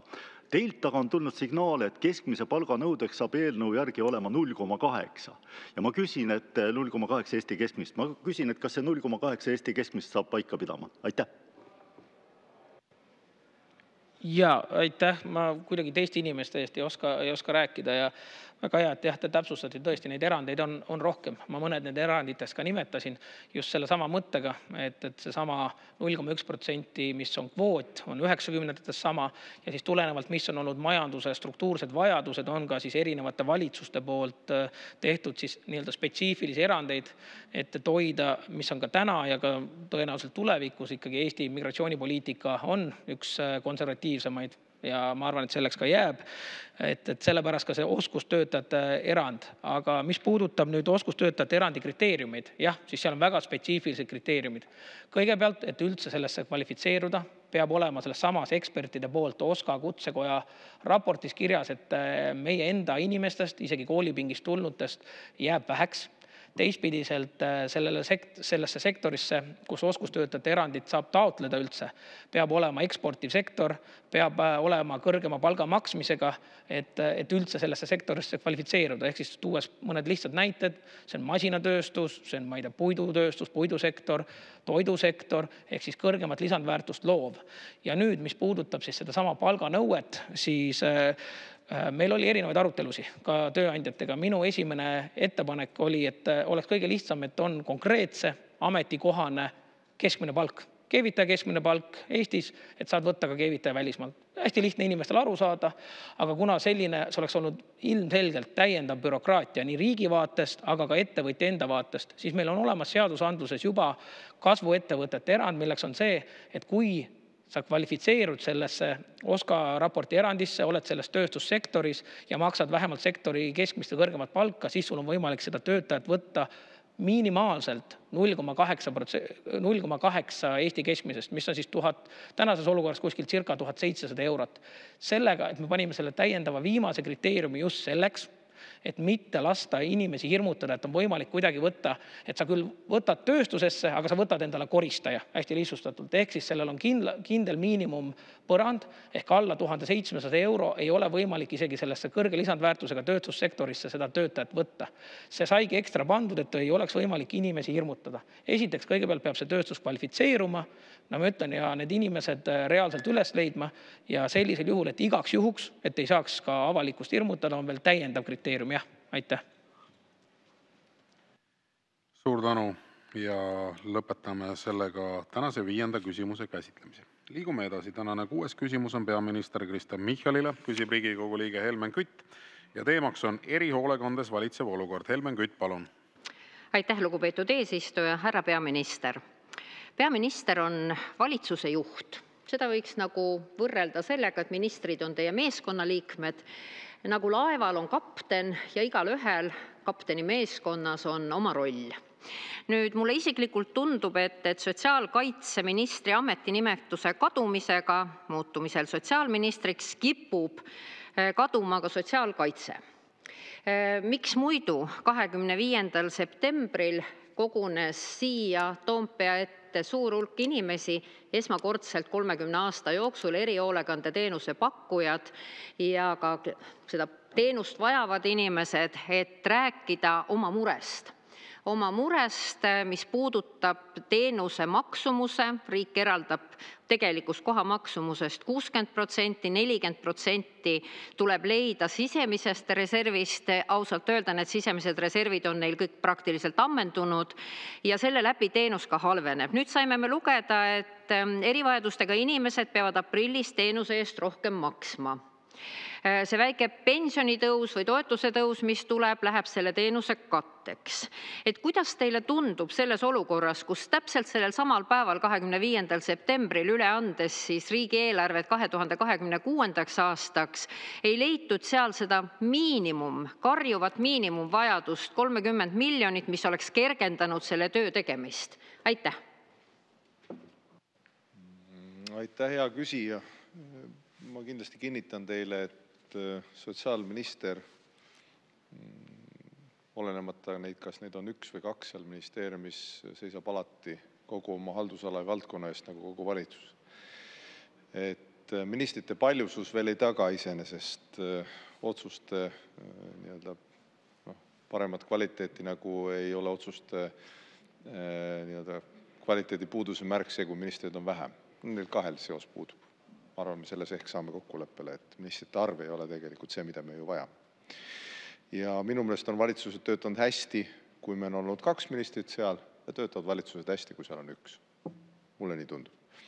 Aga me võime jääda lugupidavalt eri arvamusele. Ma arvan, et see ei ole ka selle küsimuse põhiteema. Lihtsalt nii sissejuhatus. Nüüd erihoolekandest, et selle kohta on Riigikontrolli analüüs tehtud ja ta ütleb seda, et praegune omaosalus katab umbes 61% tegelikest kuludest, ehk siis riik maksab nagunii juba rohkem. Näiteks ööpäevaringse teenuse puhul kuni 12 inimesele on siis tegelik kulu 773 eurot kuus, omaosalus 477 eurot. Ja see tõus vähendab seda vahet, aga ta ei kata kõiki kulusid. Nüüd, kui vaadata kogu seda tõusu ja keegi ju ei rõõmusta selle üle, kui kuskil tasude määr tõuseb, siis kui sellest põhimõttest lähtuda, et see omaosalus peaks katma kõik selleks ette nähtud kulud, siis küllap see tõus peaks veel olema suurem, aga see 10% on selline kompromiss, mis katab viimastel aastatel toidu, majutus ja kommunaalkulude kallinemise ja hoiab teenuse kvaliteeti. Et kui see piirmäär ei kasva, siis tekibki risk, et elamistingimuste toidu kvaliteet langeb. Sellises kvaliteedis ei ole võimalik sellist teenust pakkuda. Ja kui nüüd vaadata aastate vältel, siis 22. aastal oli tõus 7%, 23. aastal näiteks 19%. Nii et läbi erinevate valitsuste see tõus on olnud. Nüüd jah, ma ilmselt jõuan veel vastata, aga kindlasti oluline see printsiip on ka seadusest tulenev, et kui inimesele peale selle omaosaluse tasumist peab 15% kätte jääma tema sissetulekust, siis kui tal see sissetulek ei võimalda täiel määral seda omaosalust maksta, maksab siis puuduolev summa riik.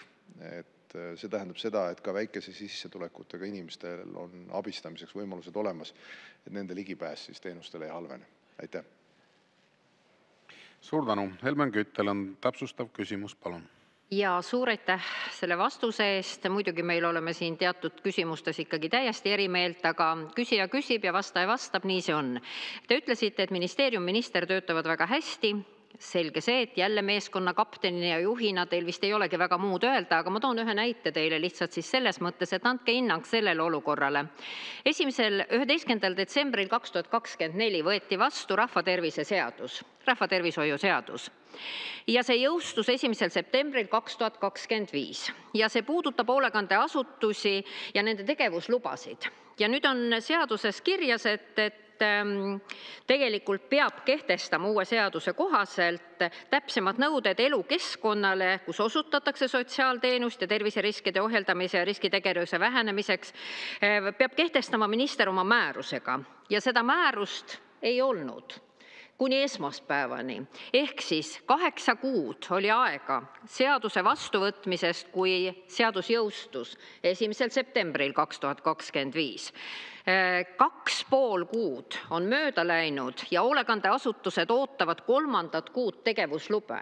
Need on asutused, kes looks juurde ka väga vajavaid ja puuduvaid hooldekodukohti ja nad ootavad tegevuslube, mida pole kehtestatud siiani. Kui nüüd on need tekkinud, siis on mööda läinud tegelikult 10 kuud. 10,5 kuud sellest ja 2,5 kuud sellest, et seaduse järgi oleks need pidanud olema. Et kas teie meelest on see nagu hästi töötamine? Aitäh! No, ma olen küsijaga nõus, et küll teadmata täpselt selle määruse ja nõuete asjaolusid, aga mulle küll tundub, et siin on nüüd protsessid olnud aeglasemad, kui ma peaks olema vähemalt teie kirjelduse põhjal.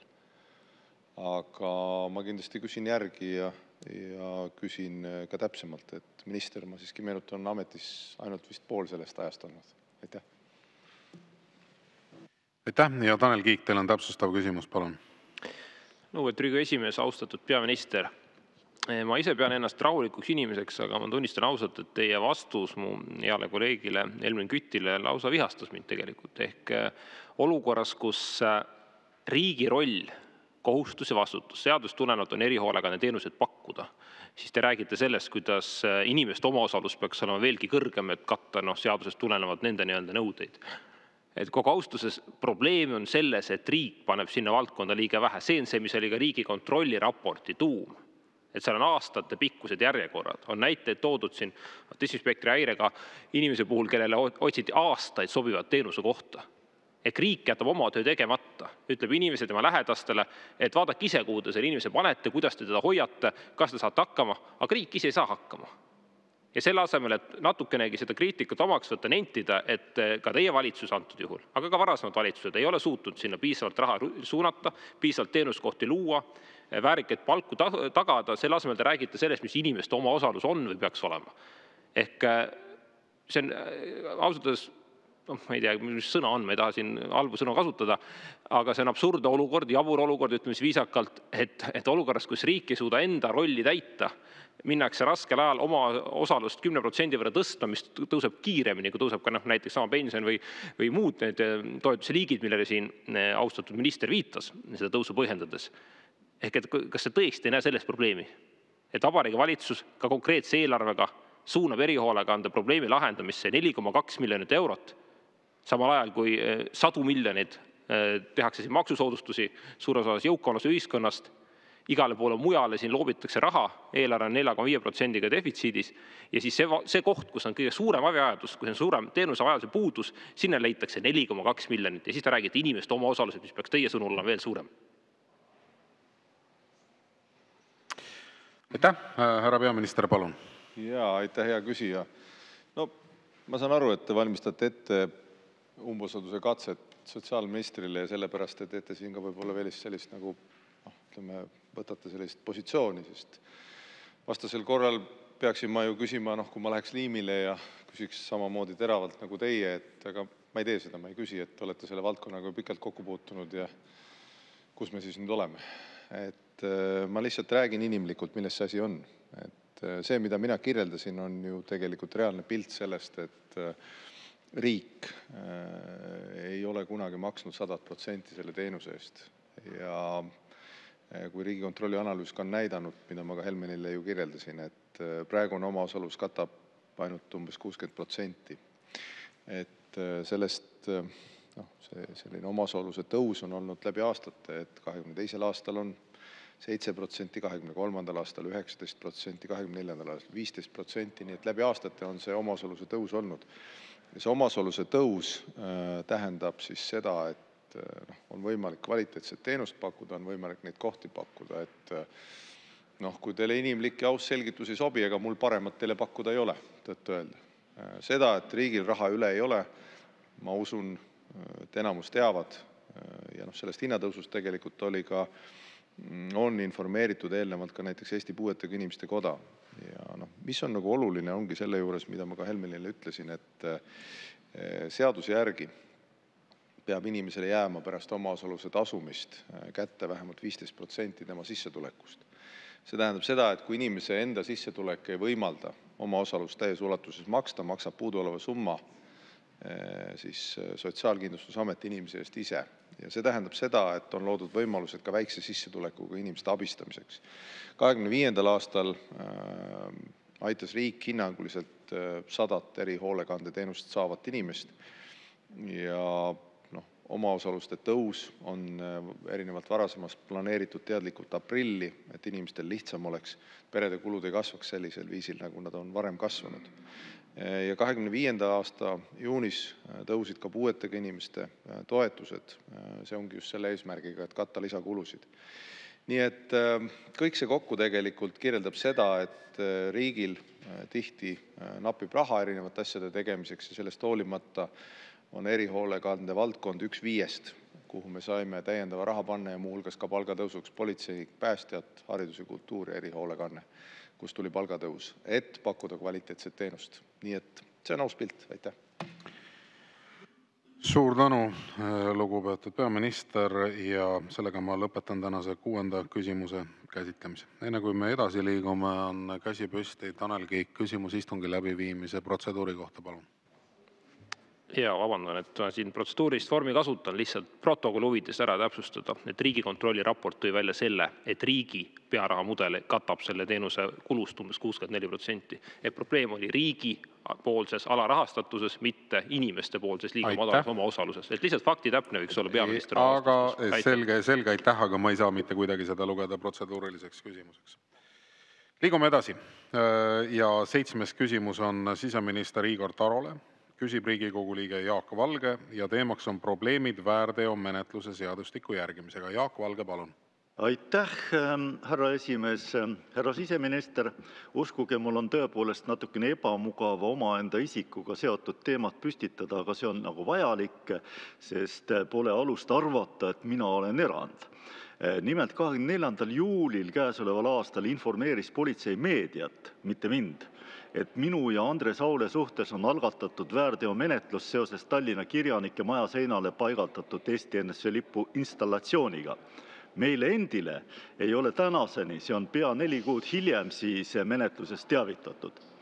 Aga samal ajal väärteomenetluse seadustik näeb siis menetluse alusele siiski sellise väikse luksuse ette. Et õiguse teada, millist asja tema suhtes menetletakse ning menetleja kohustuse teda teavitada. Ja paistab, et siin on politsei mõistnud seadust loominguliselt nagu kunstiprojekti, mille puhul on publik ehk siis meedia on tähtsam kui autorid ehk meedia menetlusalused. Õiguskantsler Ülle Madise on öelnud, et selline kunstiline lähenemine ei ole siiski õigusriigiks lubatav. Ja kui teile peaks olema tuttav Franz Kafka klassikaline teos Protsesse, siis selline juhtum on just sealt pärit. Ja nüüd on küsimus, et kas teie peate õiguspäraseks, et politsei pidas vajalikuks teavitada esmalt meediat ja alles siis, võib-olla kunagi, aga võib-olla mitte, menetlusaluseid. Ja kui te seda praktikat õiguspäraseks ei pea, siis millal võiks siis oodata Siseministeeriumi ametlikku teadet mulle, mitte järjekordset meedialeket? Aitäh!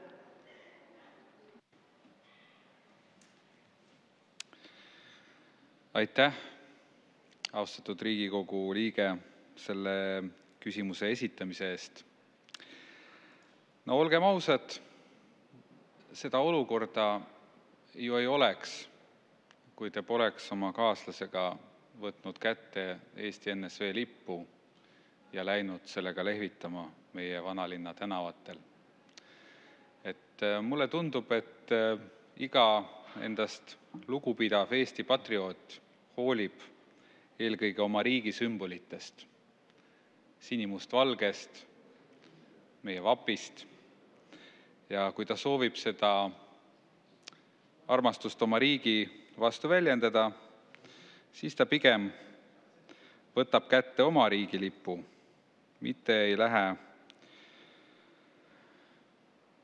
lähe siis okupatsioonivõimu sümboliga kuhugi lehvitama. Ja seda enam, kui ta on seda vahepeal ka teinud, siis ta ka ei vassi avalikult meediale selle kohta, et ta väidetavalt on kunagi lihtsalt kusagilt mööda jalutanud juhuslikult, kellegi juhusliku inimese redelit hoidnud ja nii edasi, mille kohta pärast selgub, et tegelikud asjaolud on olnud hoopis teisiti. Nii et ma arvan, et see on kogu selles loos päris oluline nüanss. Samas ma loomulikult nõustun ka sellega, et menetlusaluse teavitamine on kahtlemata väga oluline. Sellest ei saa irduda, et me igal juhul juhime sellele tähelepanu.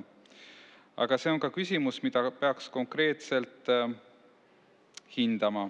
Et hetkel me ju siin saalis olles ei tea, kas midagi on algatatud, kelle suhtes. Võimalik, et PPA algatas menetluse selle teoga seotult, aga see ei pruukinud tähendada, et keegi konkreetne oli juba kahtlusalune.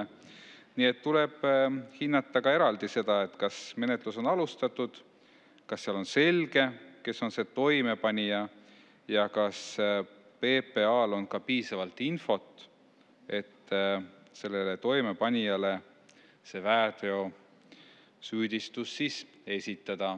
Nii et kõik need asjaolud vajaksid kõigepealt välja selgitamist, aga nagu ma enne ütlesin, siis kõige parem on mitte käia tänaval ringi ENSV lippudega. Aitäh!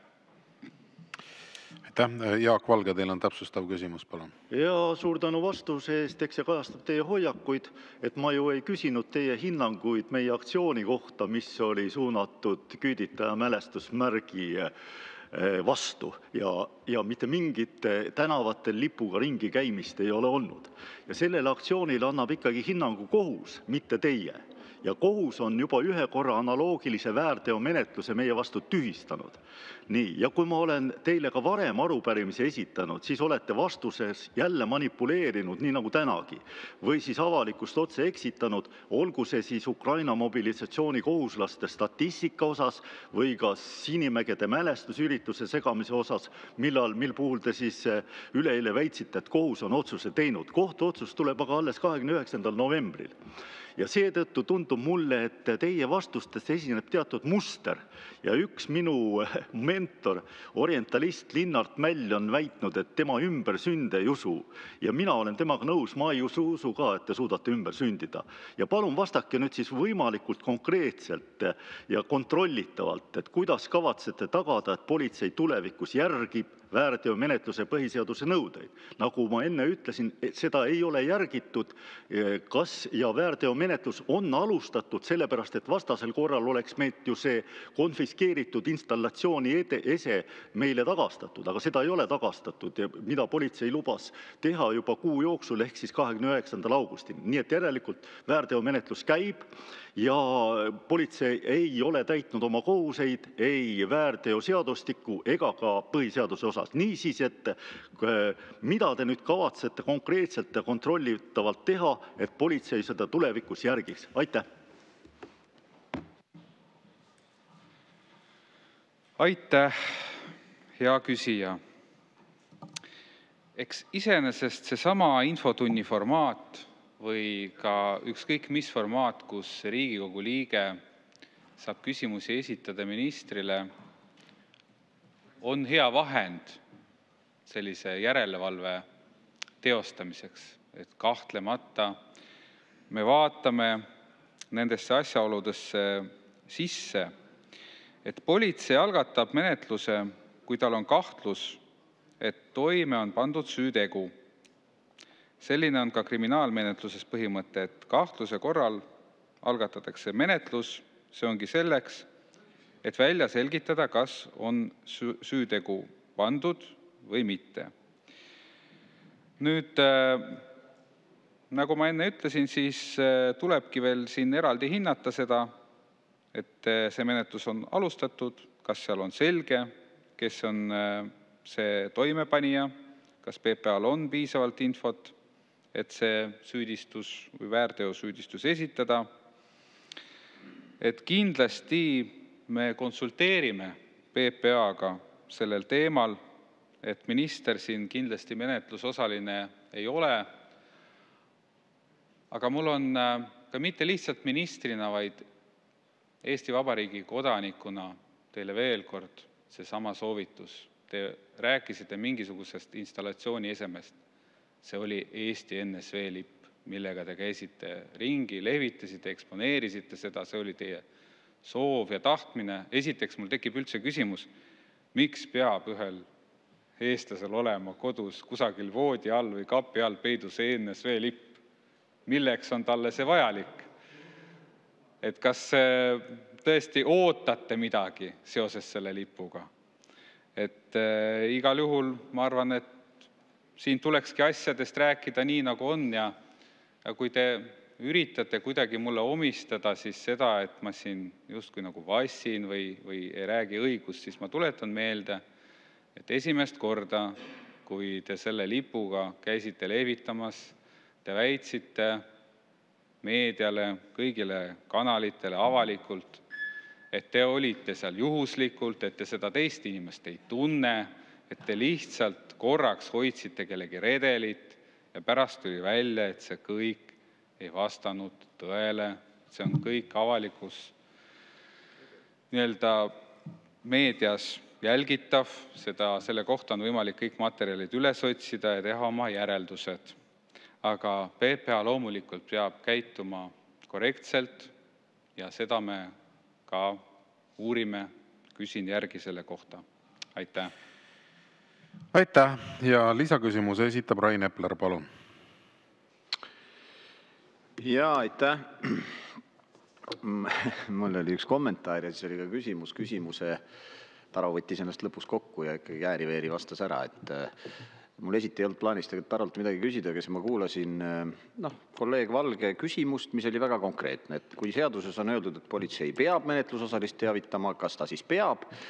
Ja siis Taro hakkas rääkima, sihukest juttu, et ma tahtsin lihtsalt kommentaari öelda, et Igor, tõesti, mul on nii piinlik, et nii rumal ja vääritu inimene, nagu sina on saanud samast piirkonnast, kus mina Riigikokku ja nüüd ka ministriks. See oli kommentaar ja lõpuks ma tahtsin esitada küsimuse, et kas siis politsei peab seadust täitma või ei pea, aga sa ääri-veeri vastasid ära, et loomulikult, aga me uurime ja siis anname teada. Nii et anna siis teada. Kuigi minu arust see seadus on üsna üksühene. Seal öeldakse, et kui menetlus alustatakse, siis tuleb menetlusosalist teavitada. Seda ei ole tehtud. Et ma ei tea, mis siin uurida on, aga jällegi, eks kui sa leiad, et seal on midagi vaja uurida, uuri, anna teada. Aitäh. Aitäh, hea küsija. Nagu ma ennist mainisin, siis me teeme need asjaolud loomulikult selgeks. Suhtleme Politsei- ja Piirivalveametiga. See oli juba eelnevates vastustes öeldud. Ja mulle tundub, et sellest piisas selle teema ammendamiseks, et ei olnud sugugi mõtet võtta sõna selleks, et üritada mind siin kuidagi solvata. Et mina kindlasti selliste asjade peale ei solvu. Et meil oli siin paar päeva tagasi just arupärimistele vastates diskussioon selle üle, kas inimesed saavad piisavalt teatris käia. Ja üks kolleeg Riigikogus mainis, et teatud sihtrühmadel on nii palju või nii vähe raha, et nad ei saagi teatrisse ja nende ainus tasuta teater on Riigikogu infotund, mis loomulikult kuidagi selle institutsiooni väärikust ei tugevda, viidates sellele, et see sõnakasutus siin ei ole nagu kõige väärikam. Et kui me nagu analüüsime siin erinevate osapoolte tegevusi, et tehakse etteheiteid politseiameti tegevusele, veel kellelegi, siis ma tuletan meelde, et üldiselt on niimoodi, et inimesed usaldavad politseid ligi 90% ulatuses. Aga meil siin viibijatel kõigil on selle usaldusega palju kehvemad lood. Ja ma räägin institutsioonidest üldiselt. Ja ma arvan, et selle peale tasub mõelda. Ei tasu seda usaldust veelgi murendada sellise mitte kõige väärikama suhtlemisstiili ja sõnakasutusega. Et see oli sinult, Rain, tõesti praegu väga ootamatu. Nii, aga aitäh. Aitäh. Et ma lõpetaks selle 7. küsimuse käsitlemise ja enne kui me läheme 8. küsimuse juurde, on küsimus istungi läbiviimise protseduuri kohta. Jaak Valge, palun. Jaa, suur tänu. Küllap te, härra juhataja, olete tähele pannud, et ma ei küsi protseduurilisi küsimusi kuigi tihti, aga siis ainult nendel puhkudel või see on võib-olla minu teine protseduuriline küsimus selle istungjärgu vältel, aga ikkagi ainult sel juhul, kui muud moodi kohe kuidagi ei saa. Nii, et ma ütleksin, kommenteerides siis härra siseministri vastuseid, et see inimene peaks olema ikkagi päris jabur, kes usub seda, et selle eelmise aktsiooni osana, mil ma olin spetsiaalselt kelbast öelnud. Aga ma nüüd ütlen, Jaak Valge, et see ei ole vastuse kommenteerimise koht. See on küsimus istungi läbiviimise protseduuri kohta. Ma küsingi seda nii, et esiteks, et kui usuksite seda aktsiooni osa, mil puhul ma olin ju eelmisel päeval ajalehes kirjutanud seda, et järgmisel päeval see toimuma saab, et ma seal juhuslikult olin. Nii, aga nüüd ma ei küsinud selle kohta, kas väärteomenetlus on alustatud või mitte, vaid seda, miks pole teavitatud ja millal teavitatakse ja kuidas te senist praktikat edaspidi väldite. Teie eesistujana oleksite, te ju kuulate seda pealt, te jälgite seda, eks ole. Kas teil tõesti ei ole mitte ühtegi varianti siis mingi väikestki märkust teha sel puhul, kui te näete, et selgelt manipuleerib vastaja ja vastab demagoogiliselt? Aitäh! Suur tänu. Ja see viimane osa nüüd oli protseduuriline, ülejäänud ei olnud. Et see, kui te siin kommenteerisite vastust, et see ei ole kindlasti protseduuriline, aga mis puudutab istungi juhataja sekkumist, niikaua kui püsitakse teemas, istungi juhataja ei sekku. Et mina ei saa nende teemadega kõikide puhul probleemid väärteomenetluse seadustiku järgimisega, et see on antud juhul see küsimuse raamistik, mille puhul ka minister püsis valdavalt raamis, nii et ma ei saa öelda, et istungi juhataja oleks pidanud siin kuidagi sekkuma.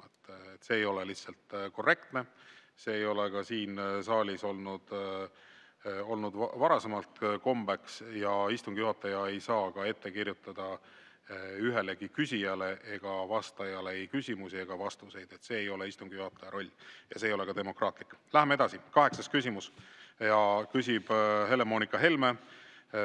Küsimus on peaminister Kristen Michalile ja teemaks on olukord riigis. Siis on kahjuks selline lugu, et me peame edasi liikuma, sellepärast et kui küsijad ei ole saalis, siis me peame liikuma edasi 9. küsimuse juurde ja me ei saa küsida, et me ei saa avada seda 8. küsimust. Jah, ma ei pannud ka tähele, et Moonika ei olnud saali jõudnud. Selge pilt. Ühesõnaga, me ei ava 8. küsimust, me läheme 9. küsimuse juurde, mis on peaminister Kristen Michalile. Küsib Riigikogu liige Jaanus Karilaid ja teemaks on peaministri roll. Jaanus Karilaid, palun. Aitäh juhatajale, hea peaminister, et küsiks, et millega te küll tegelete. Te tegelete vahepeal Konjunktuuriinstituudi juhataja Peeter Raudsepa hurjutamisega, et ta ei anna adekvaatseid analüüse. Pigem te tegelete sellega, et kuidas selle instituudiga koostööd vähendada, et keskvalitsus, ka ministeeriumid lõpetaksid igasugused lepingud ja koostööd selleks, et ikkagi tuleksid sellised partnerid, kes annaksid adekvaatsemaid, teie jaoks adekvaatsemaid analüüse. Te tegelete Rahvusringhäälingu nõukogu esimehe väljaütlemistega, pigem survestate tagasi astuma väga innukalt, kirglikult. Tegelete Statistikaametiga, et arvutused ei ole teie jaoks õiged, metoodika on vale, valemid on valed. Ma küsin teises küsimuses, mis minu nägemus on, millega peaks tegelema peaminister, aga ma küsin, et kas see ongi teie roll peaministrina või kuidas teie näete seda peaministri rolli? Ja teises küsimuses ma olen kindel, et me juba jõuame tegelikult kokkuleppele lähemale. Aitäh. Aitäh. Peaministri roll valitsusjuhina on hoolitseda, et Eesti inimestel läks hästi. Ja sellega ma tegelen. Selle käigus vahepeal tuleb parandada ka valefakte ja kaitsta Eesti jaoks olulisi väärtusi. Sellega ma tegelen ka. Ja kui alati need faktide parandamised kõigile ei meeldi, siis midagi teha ei ole, need tuleb sellegi poolest ära parandada. Nagu ka väärtuste puhul tihtipeale me ei jää ju ühel nõule, kuidas nendesse suhtuda. Nii et näiteks mis puudutab statistikat laiemalt, siis peatumata ühelgi konkreetsel asutusel inimesel.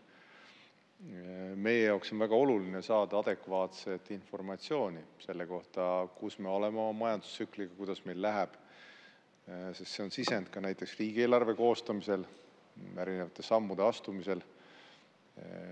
Ta ka tegelikult kujundab otseselt eelarve kulusid mõne koha peal, mis puudutab erinevaid lepinguid, kõike muud. Ja ka majandustsükli mõistmine, kus me täpselt oleme, annab nii ühiskonnale kui ettevõtjatele tegelikult selle taju, kuidas selles tsüklis käituda, sest ütleme nii, et kui rääkida ennast kogu aeg väiksemaks ja viletsamaks, siis majandusel on ka alati psühholoogiline element, küll me siis väiksemad ja viletsamad ka oleme.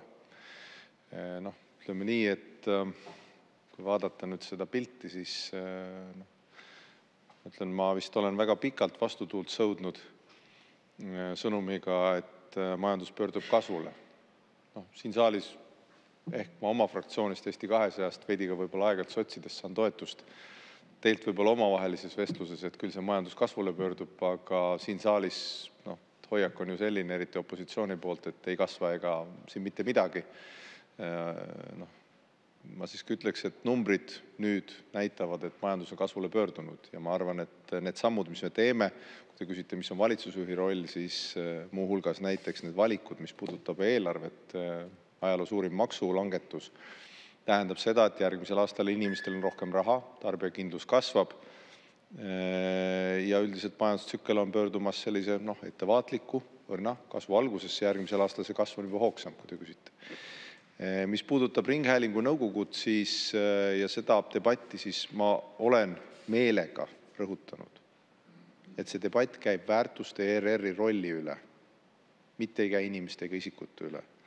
Ja seda debatti pidades kindlasti ei tohi mitte kellelegi ülekohut teha ja kedagi tühistada. See on väga oluline rõhutus. Aitäh.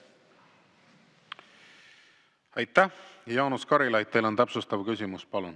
Aitäh juhatajale, hea peaminister. Ma muidugi lootsin, et te peaministrina siis ikkagi keskendute sellele, et peaministri ülesanne on vaadata tegelikkust, mis ühiskonnast vastu vaatab.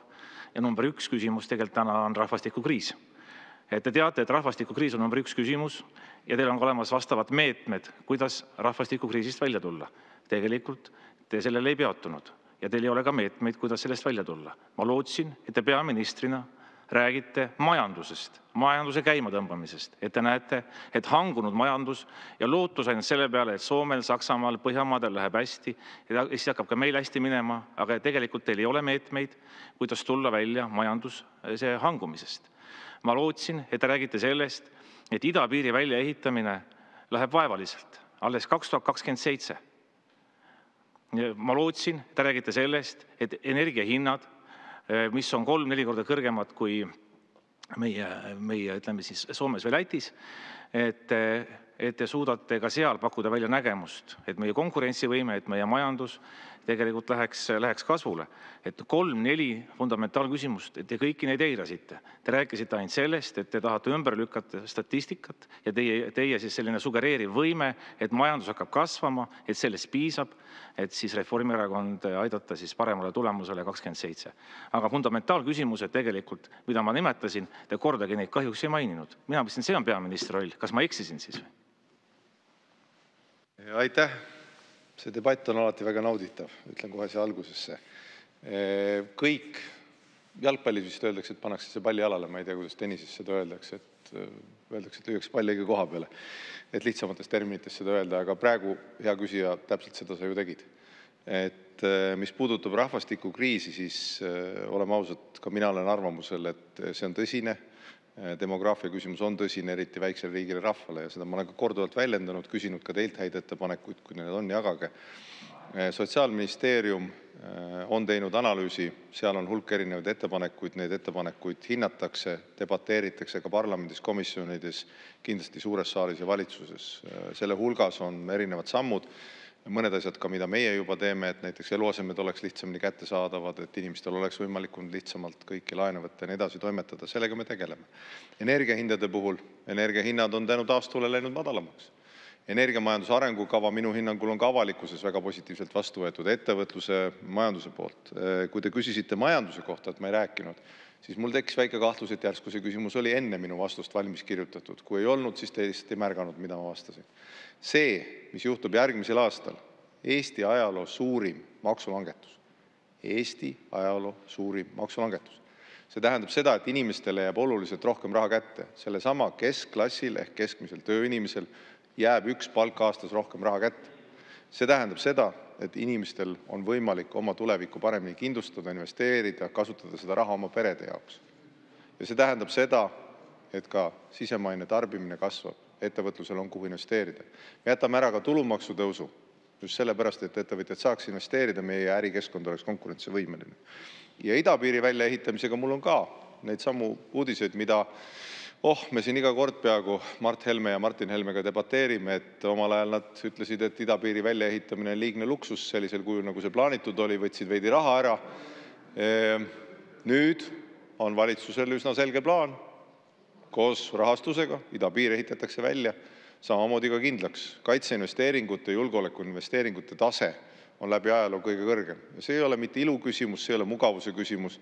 Kindlasti oleks valitsusel palju mugavam öelda, et me kogume veidi vähem raha, investeerime veidi vähem. Aga see on just sellepärast, et Eesti inimesed tunneks ennast siin kindlalt, Eesti peret jääksid tulevikku siin näha.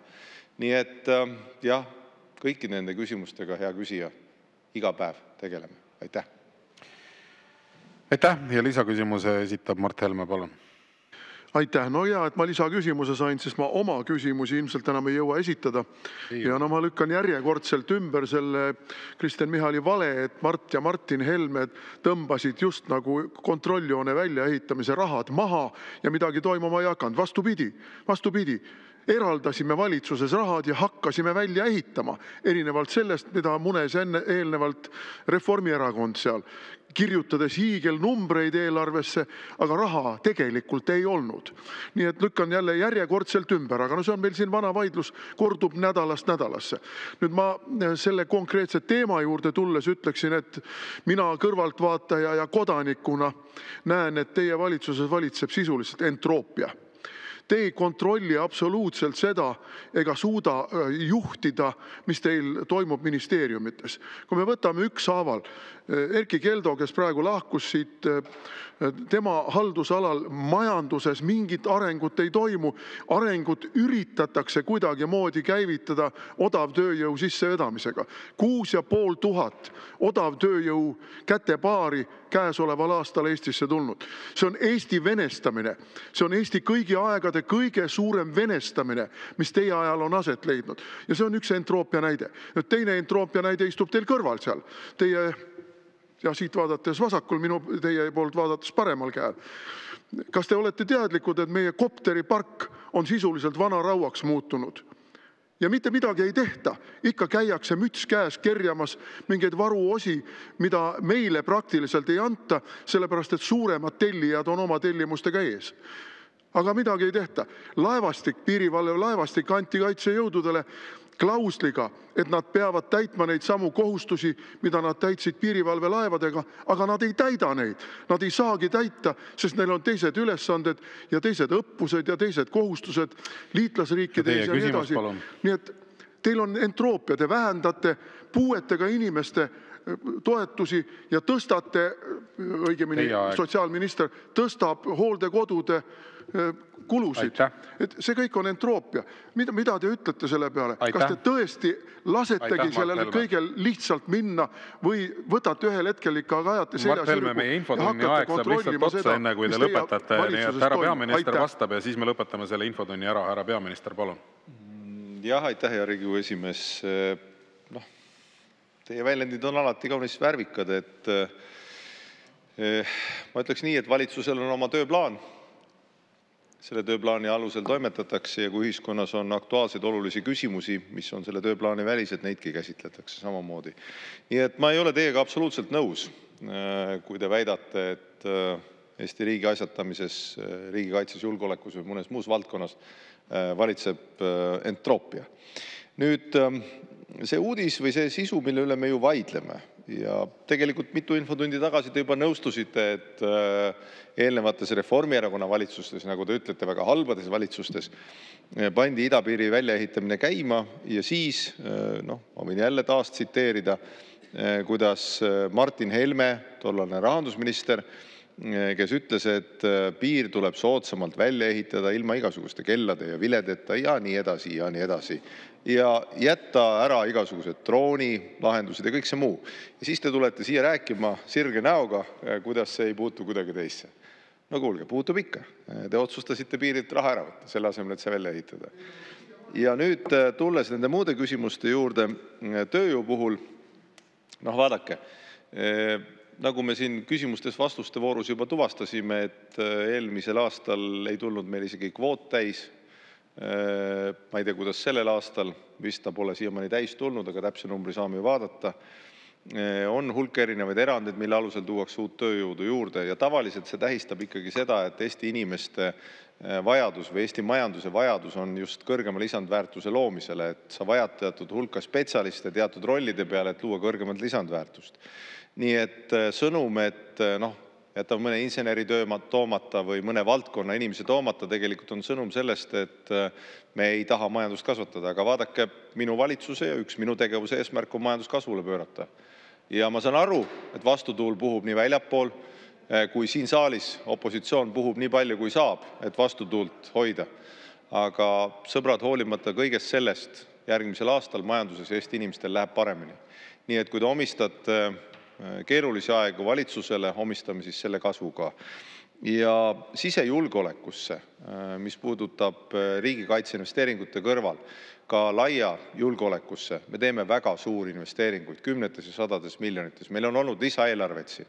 Selle te jätate tähele panemata. Siseminister on seisnud selle eest, et lai julgeolek saaks juurde just neid võimekusi, mida on vaja ja mida Eesti maksumaksja on võimeline katma ja väga suures määras. Nii et pigem tunnustage teda, mitte ärge laitke. Aitäh!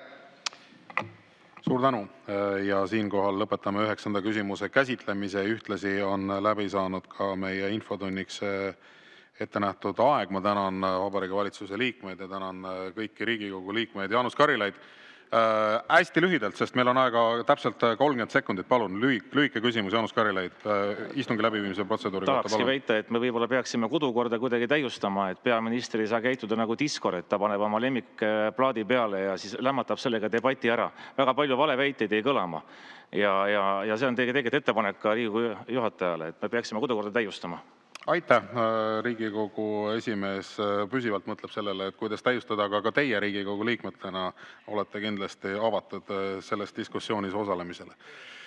Selge, aga nüüd me lõpetame infotunni ära, sellepärast et täpselt kell 2 algab Riigikogu täiskogu istung.